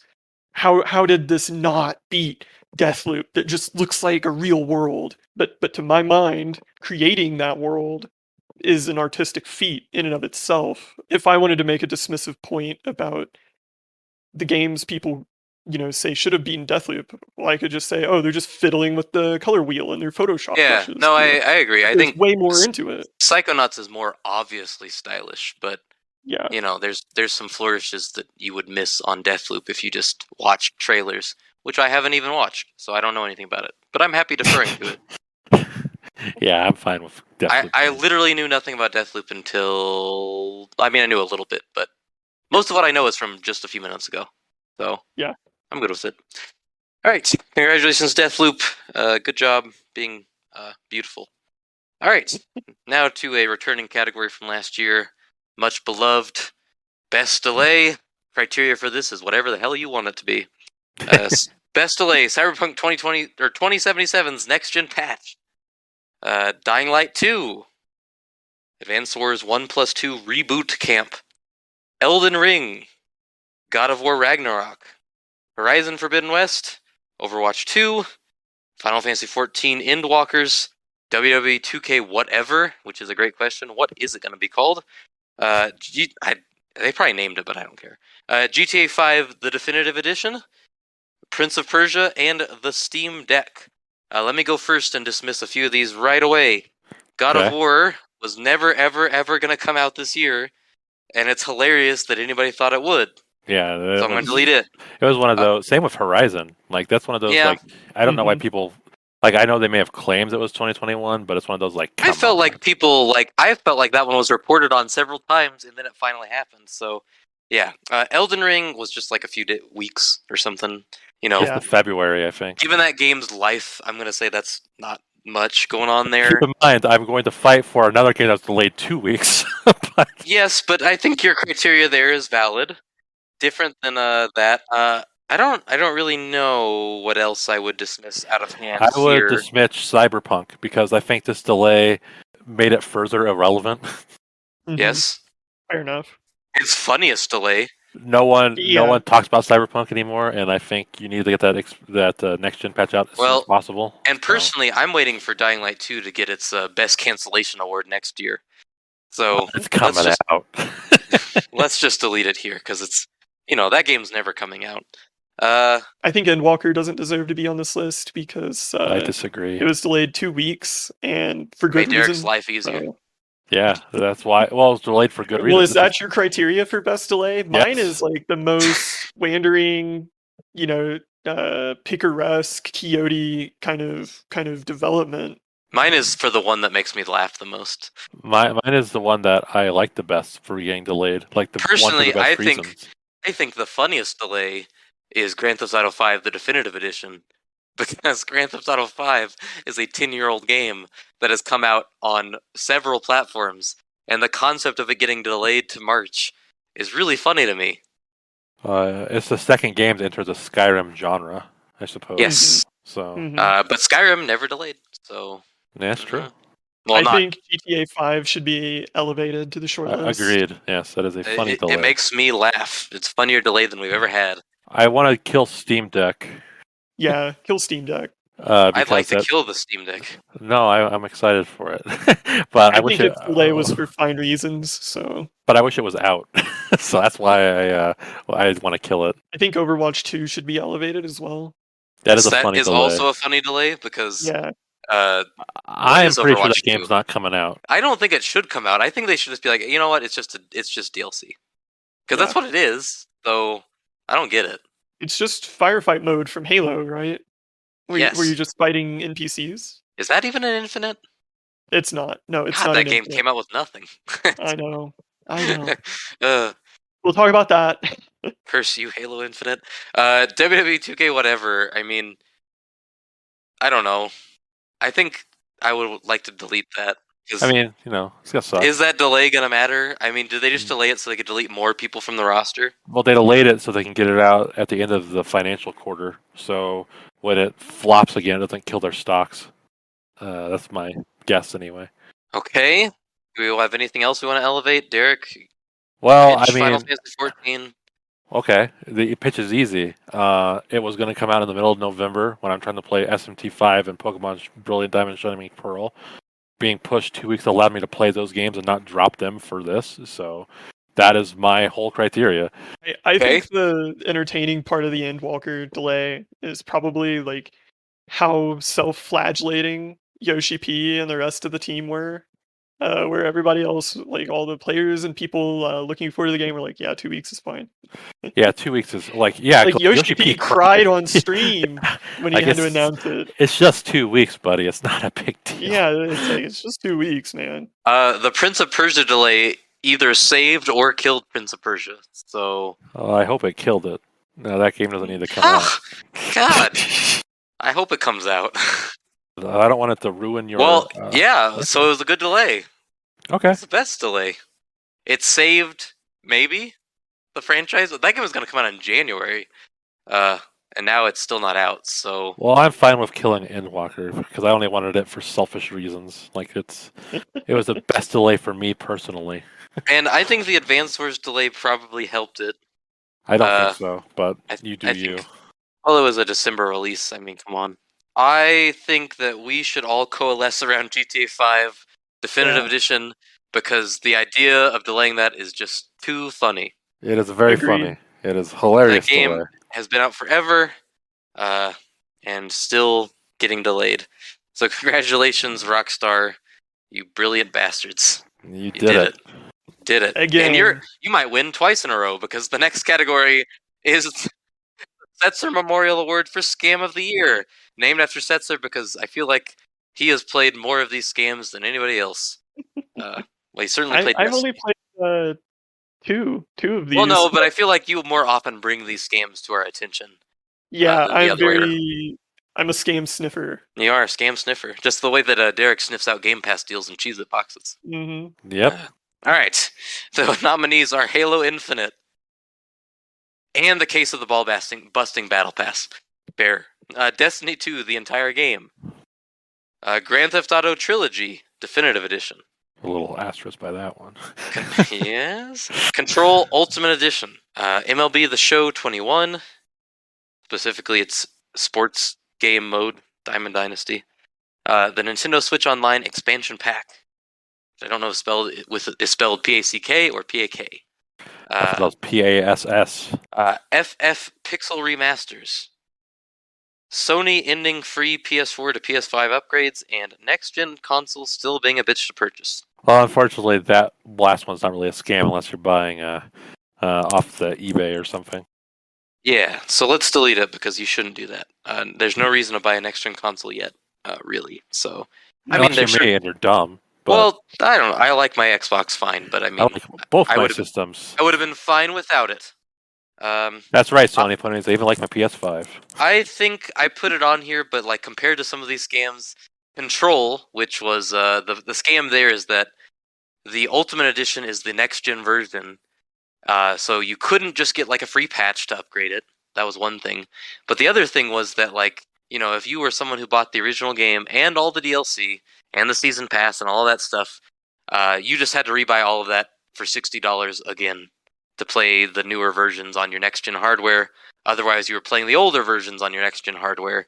And it was even like such a shady thing that people accidentally, who didn't buy the new version, accidentally got upgraded. And the publisher had said that it wasn't possible to just patch it. And then they got caught lying, believe it or not. Shocking. But in the scheme of things, that just seems like more par for the course, sadly. So I'm not sure it really stands. Well, it kind of goes with the Sony ending free PS4, PS5 sort of thing. Yes, which they do sometimes, though, don't they? Because isn't the Ghost of Tsushima free? Well, no, I don't think it is. And they remember There was no standard. Sony, the PS4 to PS5 upgrade thing reminds me of last gen when Xbox, was like laying out a flowchart for how to play games on the console. Yeah. And Sony made that smug video in like 5 minutes. Yes. That was a good video. Like passing the physical game. And then now the shoe's on the other foot. Yeah, it was amusing every time a game got upgraded to next gen, and then you'd see people on forums being like, "Well, I have no idea how to when Crash 4's update came out, you had people who were buying the game for the first time who were like, "I do not know how to activate the next gen version. It doesn't work," and that's just crazy. That's crazy. I want to elevate a dark horse. The Final Fantasy Pixel remasters are like $90 goddamn dollars.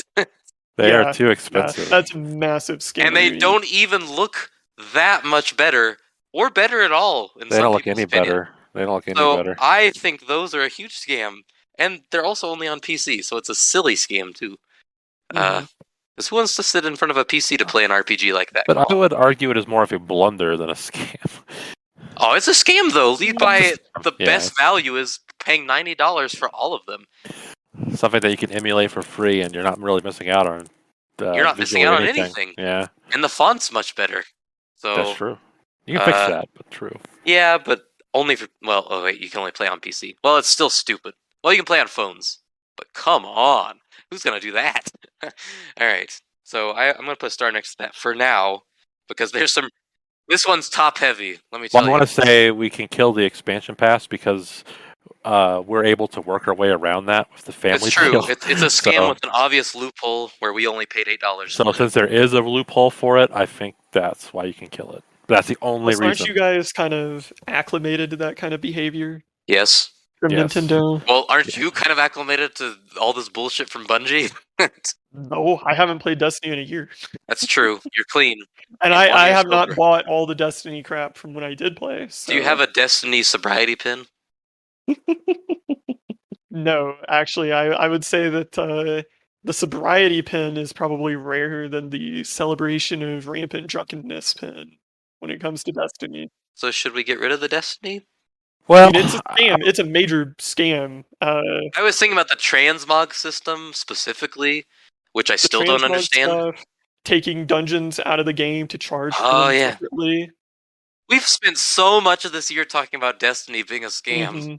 well, yeah, if you buy Destiny 2, like the stuff on the disc is no longer in the game. I don't think. Okay, I Right. don't actually. You know what? I want to keep Destiny. Yeah. I'd rather get rid of Grand Theft Auto the trilogy because I think that's more of just an absolute unmitigated disaster. Yeah. It is a scam. It is a scam. Don't get me wrong, but I don't think. I really don't think it holds water against the two 8,000-pound gorillas that are at the Yeah. top of this list. Yeah. And so then it becomes a matter of is MLB and other sports games worse than the Pixel remasters? Derek? I think MLB should be illegal, whereas the Pixel remasters are Should bad also be business. illegal. I think it's bad business that people shouldn't buy, but I don't think it should be illegal. Okay. Yeah. You're right. You're right. Okay, so unfortunately, the Pixel remasters, which were starred for the time being, are going to be removed. Which leaves us with 3. Let's work our way backwards because we know third place is this baseball thing. So, Derek, why does this baseball thing suck? Because they reformatted some of their best modes to try to force you to buy microtransactions and loot box microtransactions at that. Basically, what all sports games are now is you buy a game for $60 and they want you to like make many little purchases. And MLB The Show had some good modes, but they like tied them all together. So now, if you want to, I don't know if this has been passed or not, so forgive me. But if you want to like advance in your career mode, you need to like mess with the microtransaction mode. And you can theoretically make it far without paying, but I don't want to do that. I don't want to play another mode to play the mode I want to play. Yeah, it is a slow grind. As the person who played the most of that game here, it is a slow grind.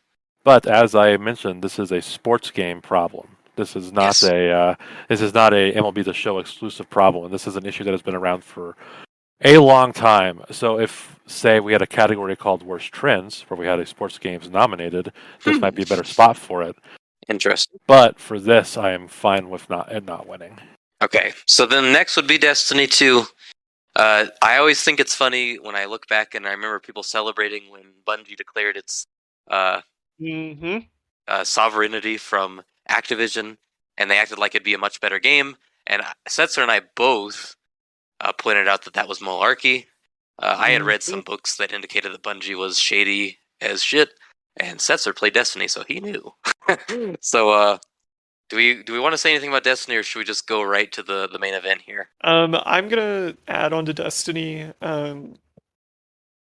What aggravates me most about the ongoing Destiny live service is you have people who will tell you every single expansion pack, okay, They won't say Destiny is a good game. They'll tell you Destiny is the best it's ever been. True. Okay, and that's a crucial distinction It's getting better every day. because it's like saying someone in the hospital is recovering. Okay, It's not true. that they're in good shape.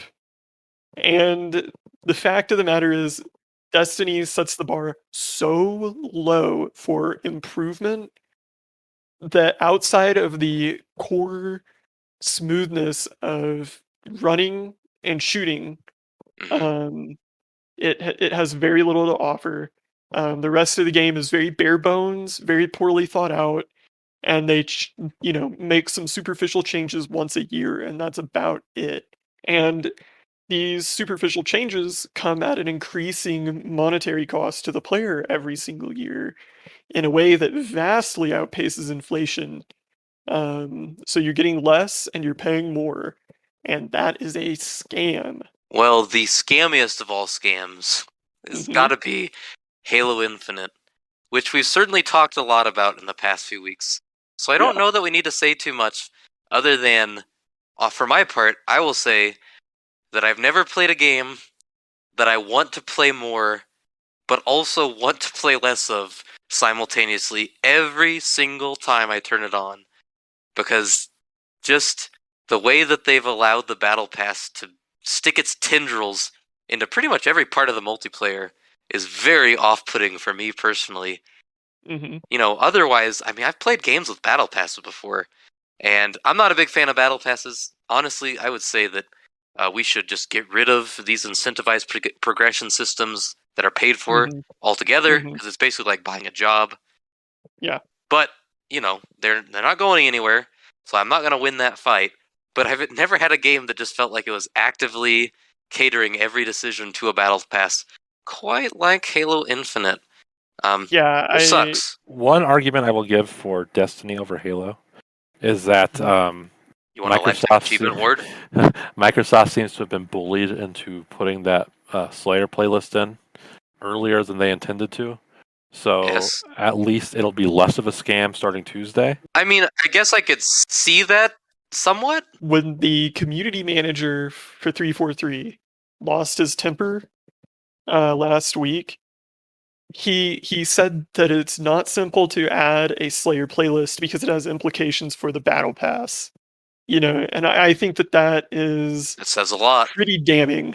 Yeah. It is. You are designing this Um, game around your monetization. But that said, Yeah. they went around him and they put it in anyway. Well, Well, they didn't go around him. He doesn't have any authority. He has no authority, but But I mean, they put it in anyway because I think they were getting too much pushback.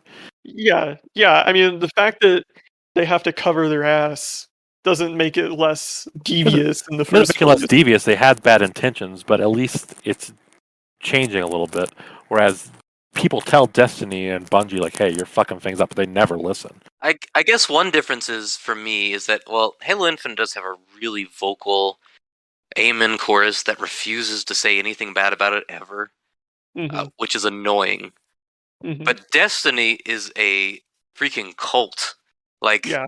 when you go to the Destiny, like when you go to the Halo Reddit, which got shut down because people were so angry about Halo Infinite, you see a lot of people. I think most of them are reasonable in what they're saying.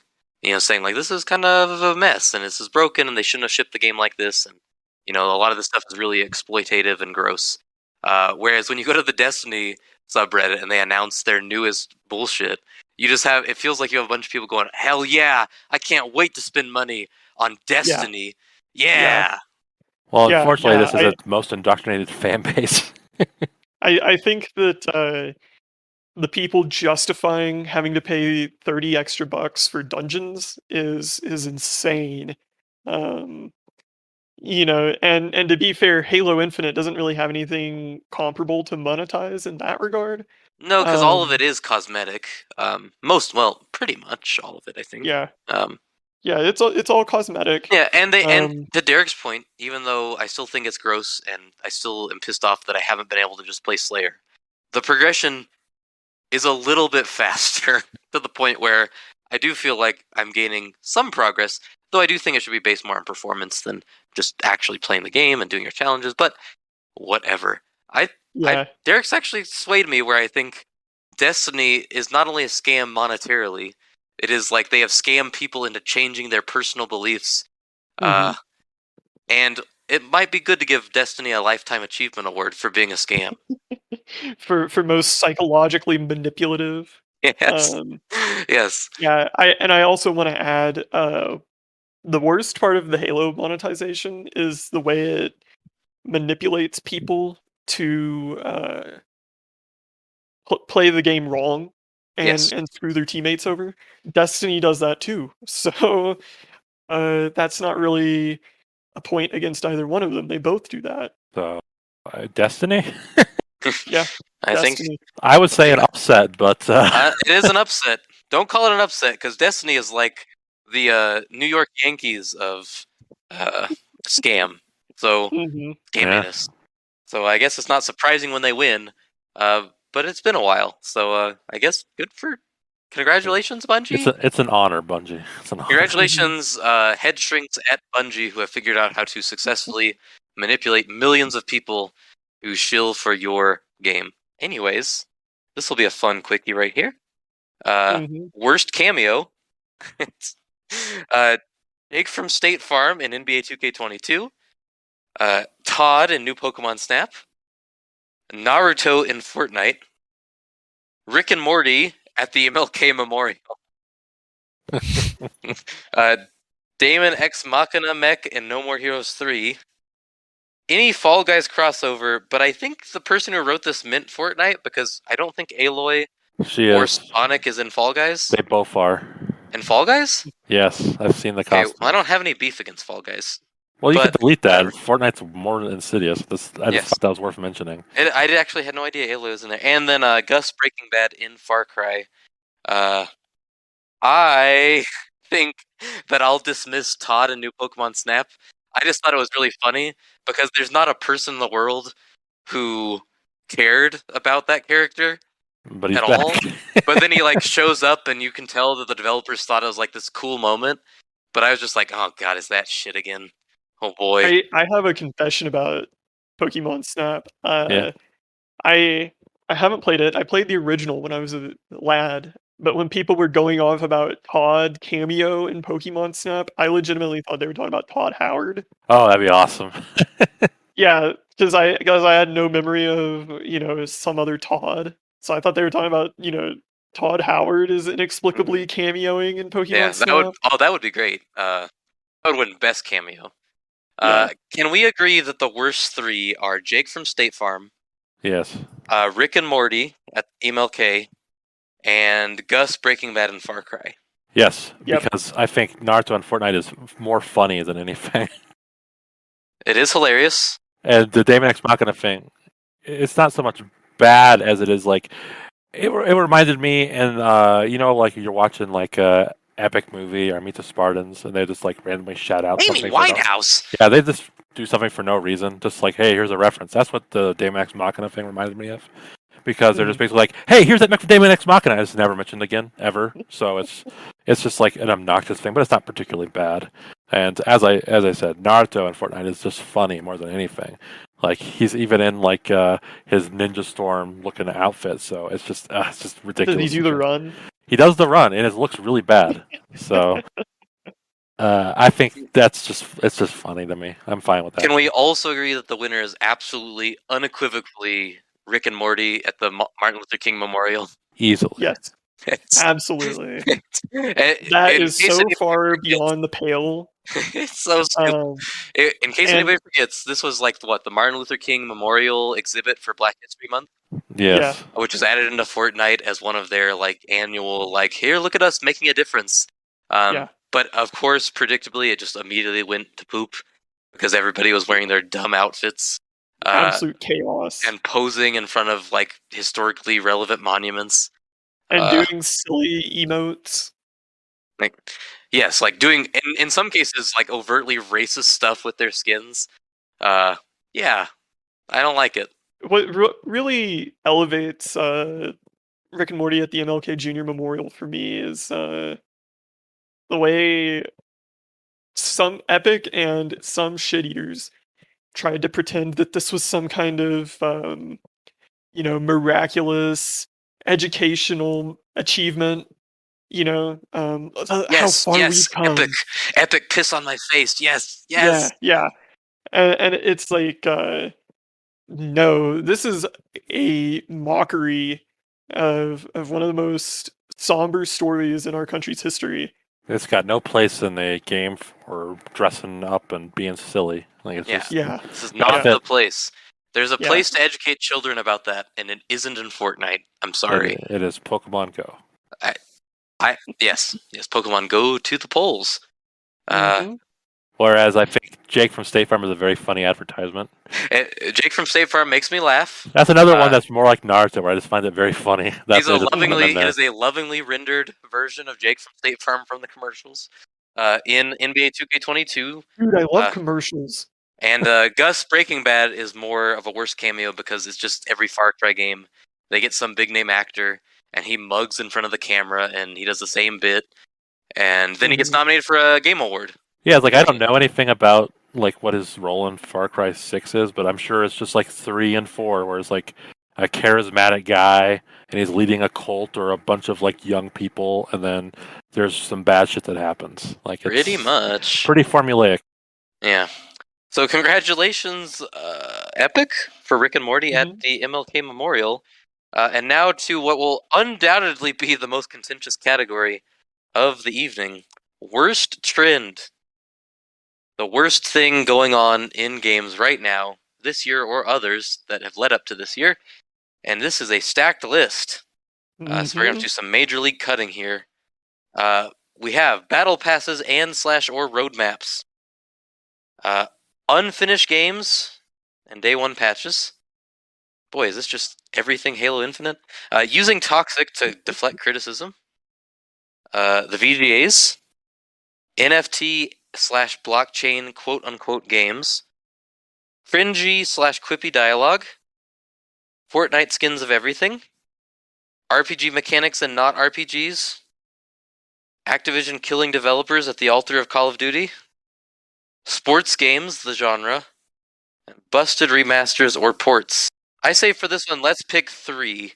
I'm gonna So- kill something real quick before. Oh, you're gonna kill something. Okay, go ahead. Yeah, as much as I don't like Fortnite, like I feel like if I was a kid, all the stupid skins of all the media properties would probably appeal to me. You know what I mean? And they would probably get you to grab your mommy's credit card, right? Yes. They probably would, but I can't pretend I wouldn't be a fan of it. So Yes.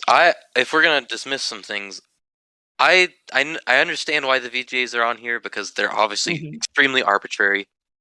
But it's because like the big game award show shouldn't be a commercial.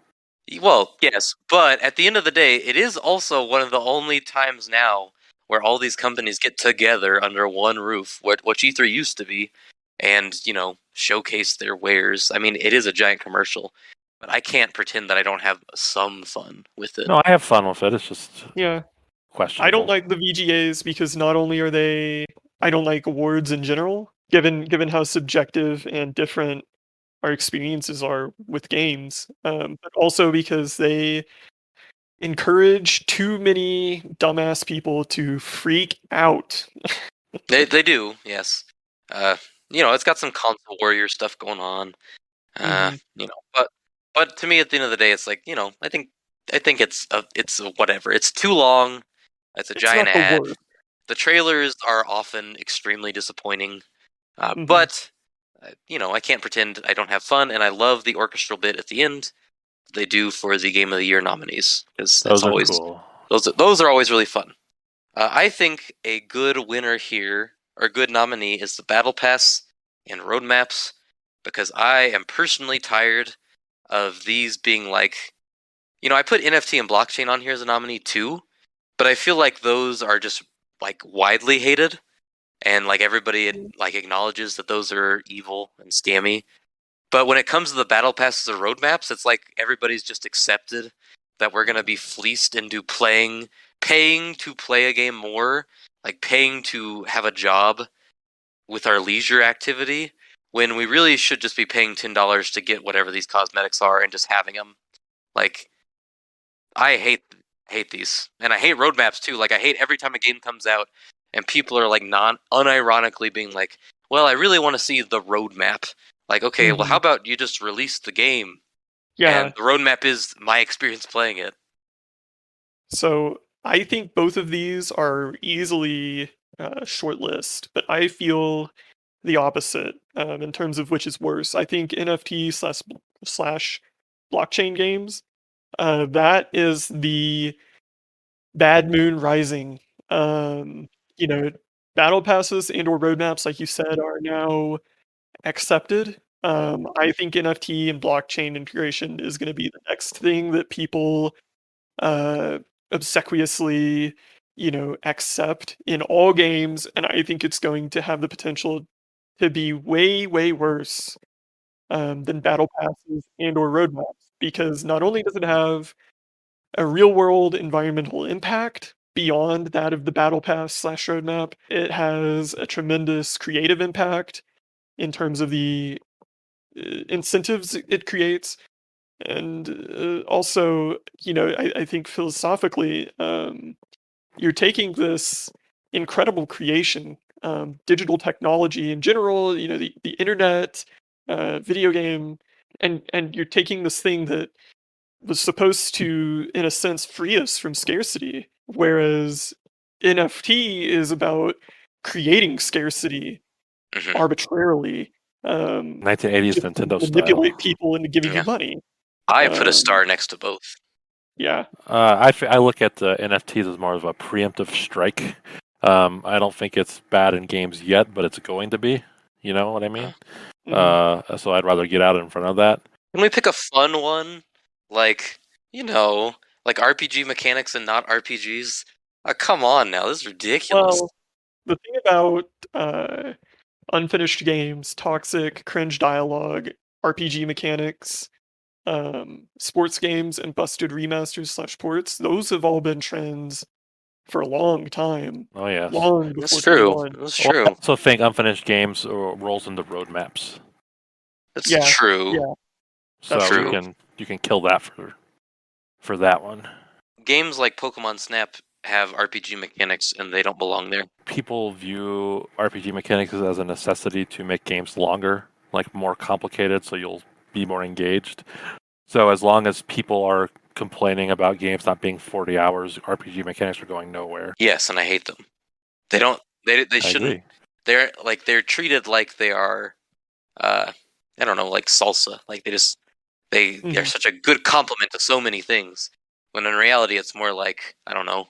They're peanut butter. They're a good accoutrement to some things, but not You certainly others. Yeah. don't need it in Back for Blood. No, that is actually the other. That was like the main game I put it on there for because that really just pissed me off. So I Well, hate that.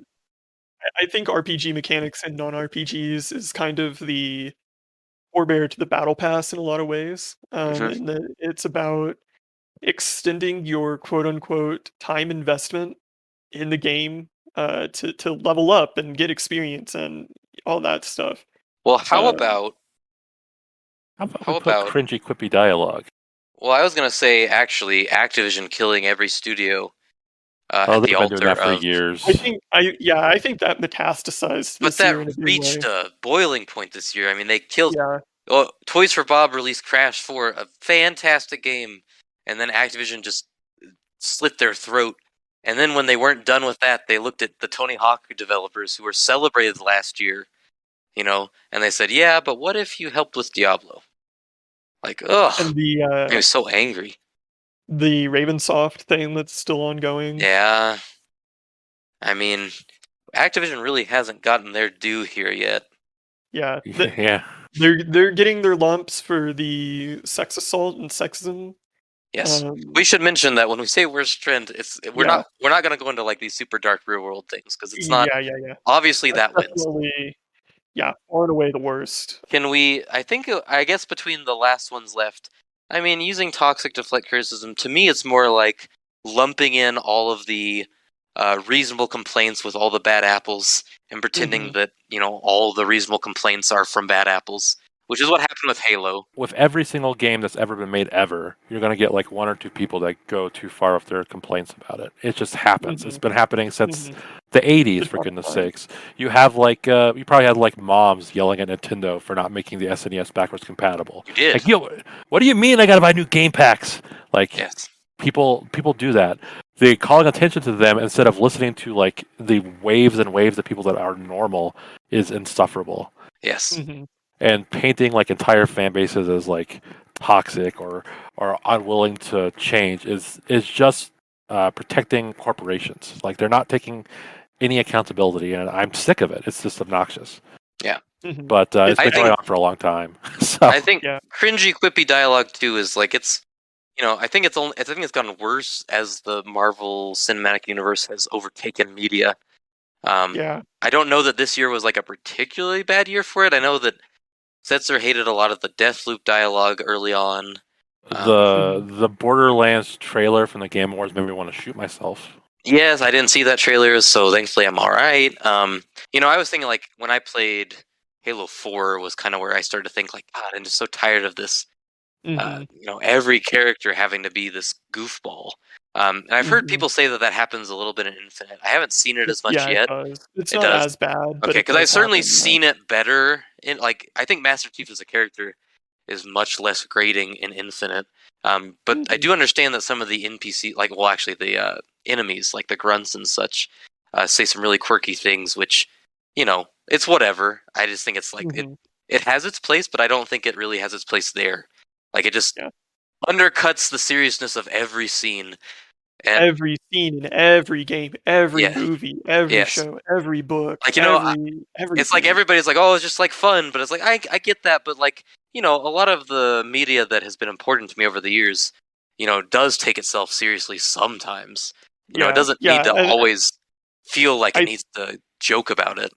Don't need to lighten the mood. And I think that the idea that like everything is superficial, don't take anything seriously, don't like or love anything, don't invest yourself in anything, just joke about it, make fun of it, shit on it, it's just out of control. And I think it's worth noting that the funniest game I played this year is Hitman 3, and that game does no quippy, cringy dialogue. The game is just funny by being itself. Psychonauts 2 did not have any like the dialogue fit in. It did not come across as overly quippy. No, like and they didn't undercut the seriousness. Like there's a scene early on where your character does something real messed up. He like changes someone's mind. He uses like Inception, and he's like, "Oh man, that's screwed up." And nobody like jokes and says, "Oh, whatever." It's just like they let it rest, which most games don't have the restraint to do. That's true. They completely scolded the character for breaking this person's mind when in other games. And they didn't make a joke about it. They just they let it sit. They let you like think about it and be like, yeah, you know what, that was kind of messed up what I did. But most games would be like, wow. Well, that happened. Well, you did. I mean, what is this? Just another Tuesday, huh? So it is annoying. I think Activision gets bumped to the 3. So we have Battle Passes, NFT, and Activision. And I personally feel swayed that NFT. Let's cut it now. Let's call it our winner. Let's make this our personal hill to die on now before it gets too bad. Yes. Before Peter Molyneux makes that game he's talking about. I look forward to revisiting it next year when it's everywhere. Yes. Yeah. Ubisoft of all people is already jumping in on it. And we had that local news story about that guy making an NFT game. Yeah. Right? Yeah. Oh my god. His dream was to make a game where people get paid to play. Well, his dream was like a dystopian nightmare. So good for him, I guess. I look forward to Final Fantasy Tactics being an NFT. There's only one Ramsa. There's only one Black Mage in the whole world. And you could be in. So the winner there's a certain amount of TP in the entire world. Oh god. Dark future we're going into, fellas. Winner of worst trend is the blockchain. The one that's just getting started. Yes, congratulations to the Winklevi on their creation of this nightmare. All right. Also, quick shout out. I wanted to nominate Battle Royales and Left 4 Dead's because I think that was more of a last year trend. Well, no, I feel like a lot of them are starting to come out. Like, they've got the Vampire the Masquerade is getting a Battle Royale next year. And then this year we had the Final Fantasy First Soldier or whatever. A Final Fantasy Battle Royale. talk about a franchise that doesn't need one. So Mhm. I think people are going to move past those soon when they realize there's only one that makes money. But it's Mhm. still annoying to see more pop up. Like I thought we were done with this, Yeah, I yeah, agree. fair enough.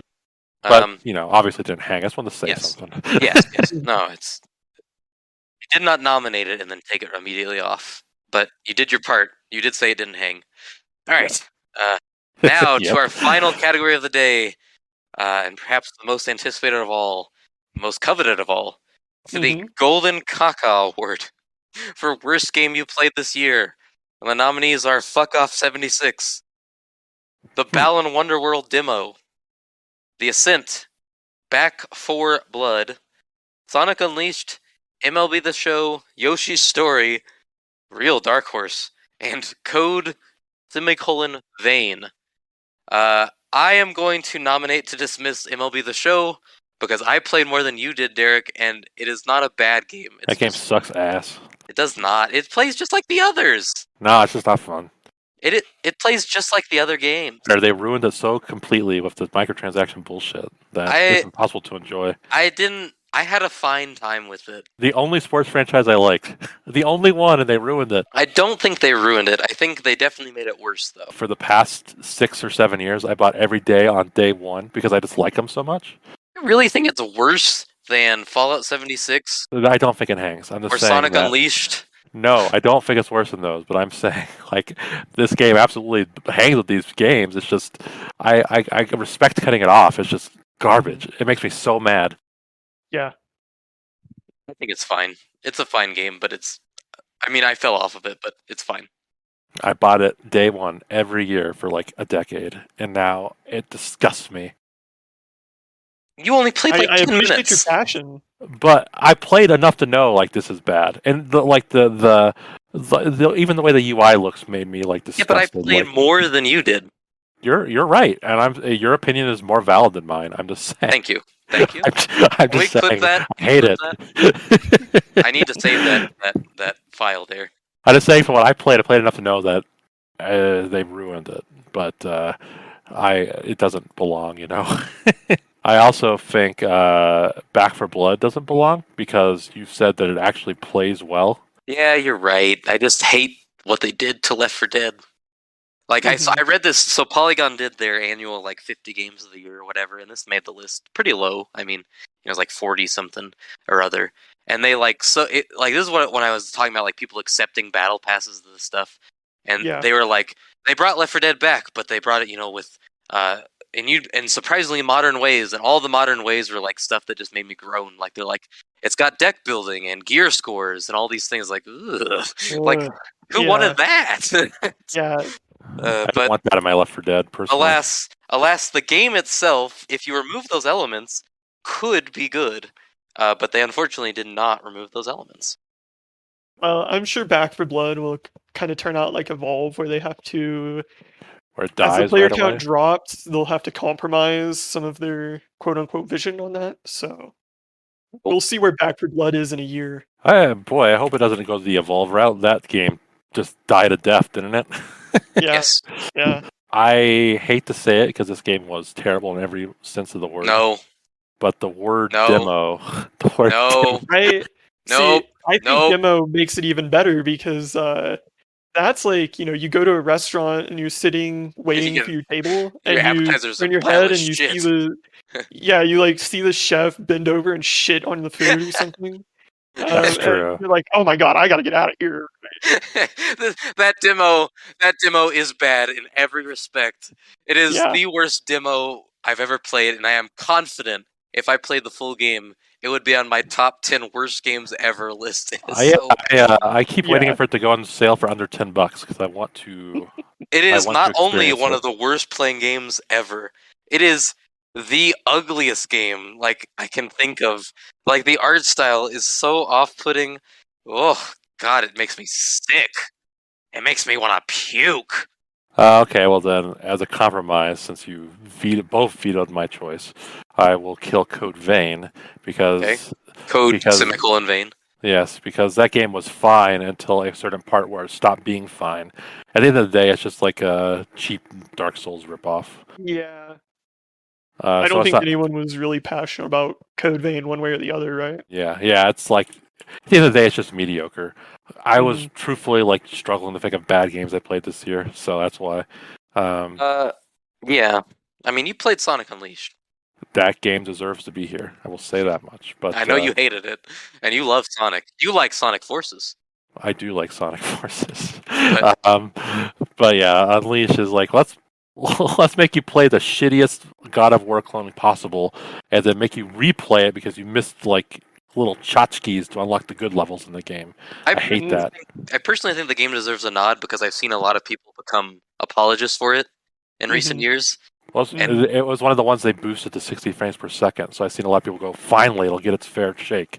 And I'm thinking, like, what are you talking about? There's only one part of that game that deserves a fair shake, and that is the like daytime Sonic levels. And for goodness sakes, like those are handled better in the shitty port of Sonic Colors, I'm sure, than Unleashed. So I think this game is bad, but I also don't have the passion for it that I know that Setzer did for Fallout 76, and I hate Yoshi's story more than Sonic Unleashed. Really, I thought you were pretty like mellow about Yoshi's story. Actually, you know what? I don't know. It's pretty close. Mhm. Because I hate the way Yoshi's story gets passed from people also, but I think Sonic Unleashed might get more of a pass now that you mention it from the fans of it. So I don't know. Which one? It's Sophie's choice, but Mhm. instead of her children, it's like Hitler and Stalin, and she's got like oh shit, I don't know. I don't know. It depends on how you feel if the descent should hang or not. The Ascent was so broken. I played that game 2 times, and every single time we loaded it up, we had some other game-breaking glitch. And not only were their game like not only did the game break so hard it turned into a first-person shooter one time, like it changed genres. It also broke so bad that my map screens blips were permanently on my screen, and I could not shoot guns, which is the primary way you play the game. And I don't know if I'm sure they've patched it since then, but Jesus Christ, how did they launch it like that? But I've heard a lot of people say they really love that game. So you're the Yeah, only you one know what? I've. A lot of people Yeah, liked Rise of Skywalker. fair That's enough. fair enough. This is You about the can, worst game you played. that's true. Well, hey, I was just I was I mean, saying. the worst full game I played this year is definitely The Ascent. That is the game that left the worst taste in my mouth. The worst thing I've played is Balan Wonderworld. So, so I don't know how bad Fallout 76 was, I guess. Well, from what Setzer was saying, bad. Yeah, yeah. Yes, it It's. was bad. It was bad. I mean, it's maybe one of the worst games I've ever played in my life. Okay. So I think it definitely hangs with the likes of Fallen Wonderworld or Sonic Unleashed. Well, I'm willing to give up The Ascent because I just had a really bad experience, but there are parts of the game that function. Whereas Balan Wonderworld absolutely doesn't function. Fallout 76 is designed not to function, and either of Derek's choices is just a great, solid, non-functioning piece of garbage. Oh well, okay. So Yoshi's story doesn't have any sort of like technical faults, I suppose. So Other than being stupid. other than being a bad game, whereas Sonic Unleashed, I don't remember any like glaring glitches, but Sonic games traditionally have those. So I guess that would be my tiebreaker. Okay, so the question is, which of these poo-poos do you feel most solemn about? Well, I think you guys' argument for Balan sold me on that. It's so bad. It is so bad. It's the game that finally convinced people, besides us, that Yuji Naka is a fraud. Because I've been beating that drum for years. I saw this game immediately. I saw this game at wherever it was debuted last year, and a lot of people are like, "Ooh, cute looking 3D platformer." And I saw the characters move, and I got a big whiff of 2 games: Billy Hatcher and that Nights into Dreams Wii game. Oh, that Wii game is And bad. that's like drinking orange. That's like brushing your teeth and then drinking orange juice. It's just like, "Whoa, God." And then when I played the demo because I had heard how bad it was, I was actually surprised at how bad I thought it was. Like it was worse than I imagined. Like the movement. You just move the joystick and you immediately go, fuck this. Like, what happened? Yeah, it's not a good game. Not No. even a little bit. No, and I can't wait till in 10 years people are like, well, I'm glad that it's getting a 60 frames per second patch so I can get a fair shake. You got people saying the game wasn't that bad all over the place. Like oh, Yuji Naka shouldn't have been fired for that. And like, thanks YouTubers. Yeah, you're right. He should have been executed. Yeah, you're right about that. It should have been. I swear it would have been showing mercy by doing that. Yeah, I agree. I mean, yeah, I think this game Yeah, was a travesty. I'm willing to give it to Ballin. I really hated Fallout 76 for a lot of reasons, but at the same time, I think at least 76 they're trying to rehabilitate it, but when it comes out the way it did, there's just no hope, and I guess I can kind of appreciate that struggle on the part of the Bethesda, what is it, Austin team, whereas Ballin, it's like, what is this? Like, I don't like platformers in general. So I believe what I maybe said I'm when biased, I played it. It felt like a game made by someone that's never seen a video game before. Like it's got problems. Yeah, all like the over kind of place. game you'd see in like a sitcom or something, where it's like, oh yeah, this is a video game. What it made Yeah. me think of is one of those indie games that someone posts a clip of the game on Twitter, and it's like, hey, here's this game I've been mocking up for the past couple weeks. Work in progress. I'm really not happy with it. But in Ballin Wonderworld, like that's the game. The game. That's the finished game from a AAA publisher, with this, the renowned Yuji Caca attached to it. Mm-hmm. Just tanking Square Enix's reputation. Yeah, they're already specious reputation with that. Okay, so I want to emphasize that the winner for the Golden Caca worst game of the year is the Battle Wonderworld demo. The whole game did not win the award, just the demo. It could be good. We don't Because know. none of us were stupid enough to play the actual game after playing the demo. No, I had no desire, and I never will. I want to. I want to see the whole package. I would have to be high. I will report my findings to you when I play it, but I do plan on trying it someday. Well, but please look forward to misery. But as you know, I've got a high tolerance for shitty games. You do. You. That's why I thought. I was really surprised how little you nominated, because when I think of bad games, I think of you. I just played a lot of good stuff this year. Yeah. I didn't play Sonic 06 this year. You really should have nominated this guy as 6, because I feel like the way you talked about the game makes it kind of a worse game. I love that game, but I don't think it's bad either. I think it's like lazy, but I don't think it's bad. But yeah, it's a flawed gem, so to speak. Yes. Congratulations again! It's an honor just to be nominated, and those are all of our winners for the 2021 All of the Day End of the Year Award Extravaganza. Why don't you recap them? Yeah. Okay. So, starting at the top, best old game we gave to Fallout New Vegas. The best new old game was all of the games that received a FPS boost on the Xbox Series consoles. The one that got away award for game we wish we played more of was Disco Elysium. Best Mario Party minigame went to Bowser's Big Blast. Best moment or sequence, Psychonauts 2, the psychedelic level. The Sensory Subjectivity Award for best art direction went to Death Loop. Best delay, Grand Theft Auto 5 Definitive Edition. The Setzer Memorial Award for Game of the Year went to the big upset of the day, Destiny 2, the entire game. Worst cameo, Rick and Morty, winning for their appearance at the Martin Luther King Memorial in Fortnite. Worst trend, NFT in the blockchain games, and the Golden Caca again, the Balan Wonderworld demo. I'd like to give a quick shout out to Final Fantasy 13-2 and Sonic Unleashed for their wins in the FPS boost category. You won awards. Congratulations. Yes. All the it's like the weird bad backup quarterback that wins a Super Bowl. Like, woohoo! I got it finally. You overcame all the odds, but you won an award in 2021. Yes. I bet there are some real gems that get to coattail on that one. Coattail on the likes of Prey and Dishonored to get their prize. that will do it for us this week. You can rejoin us next week where we'll discuss our personal favorite games of the year. It'll probably be just like last year where we talk about our personal top 5 and then just have a nice little discussion about some highlights. But until then, you can reach us on Twitter at alltodaypod or on email alltodaypodcast@gmail.com. This is Derek. I'm Setzer. And Cheston. We'll see you next time. Goodbye. Adios. See ya.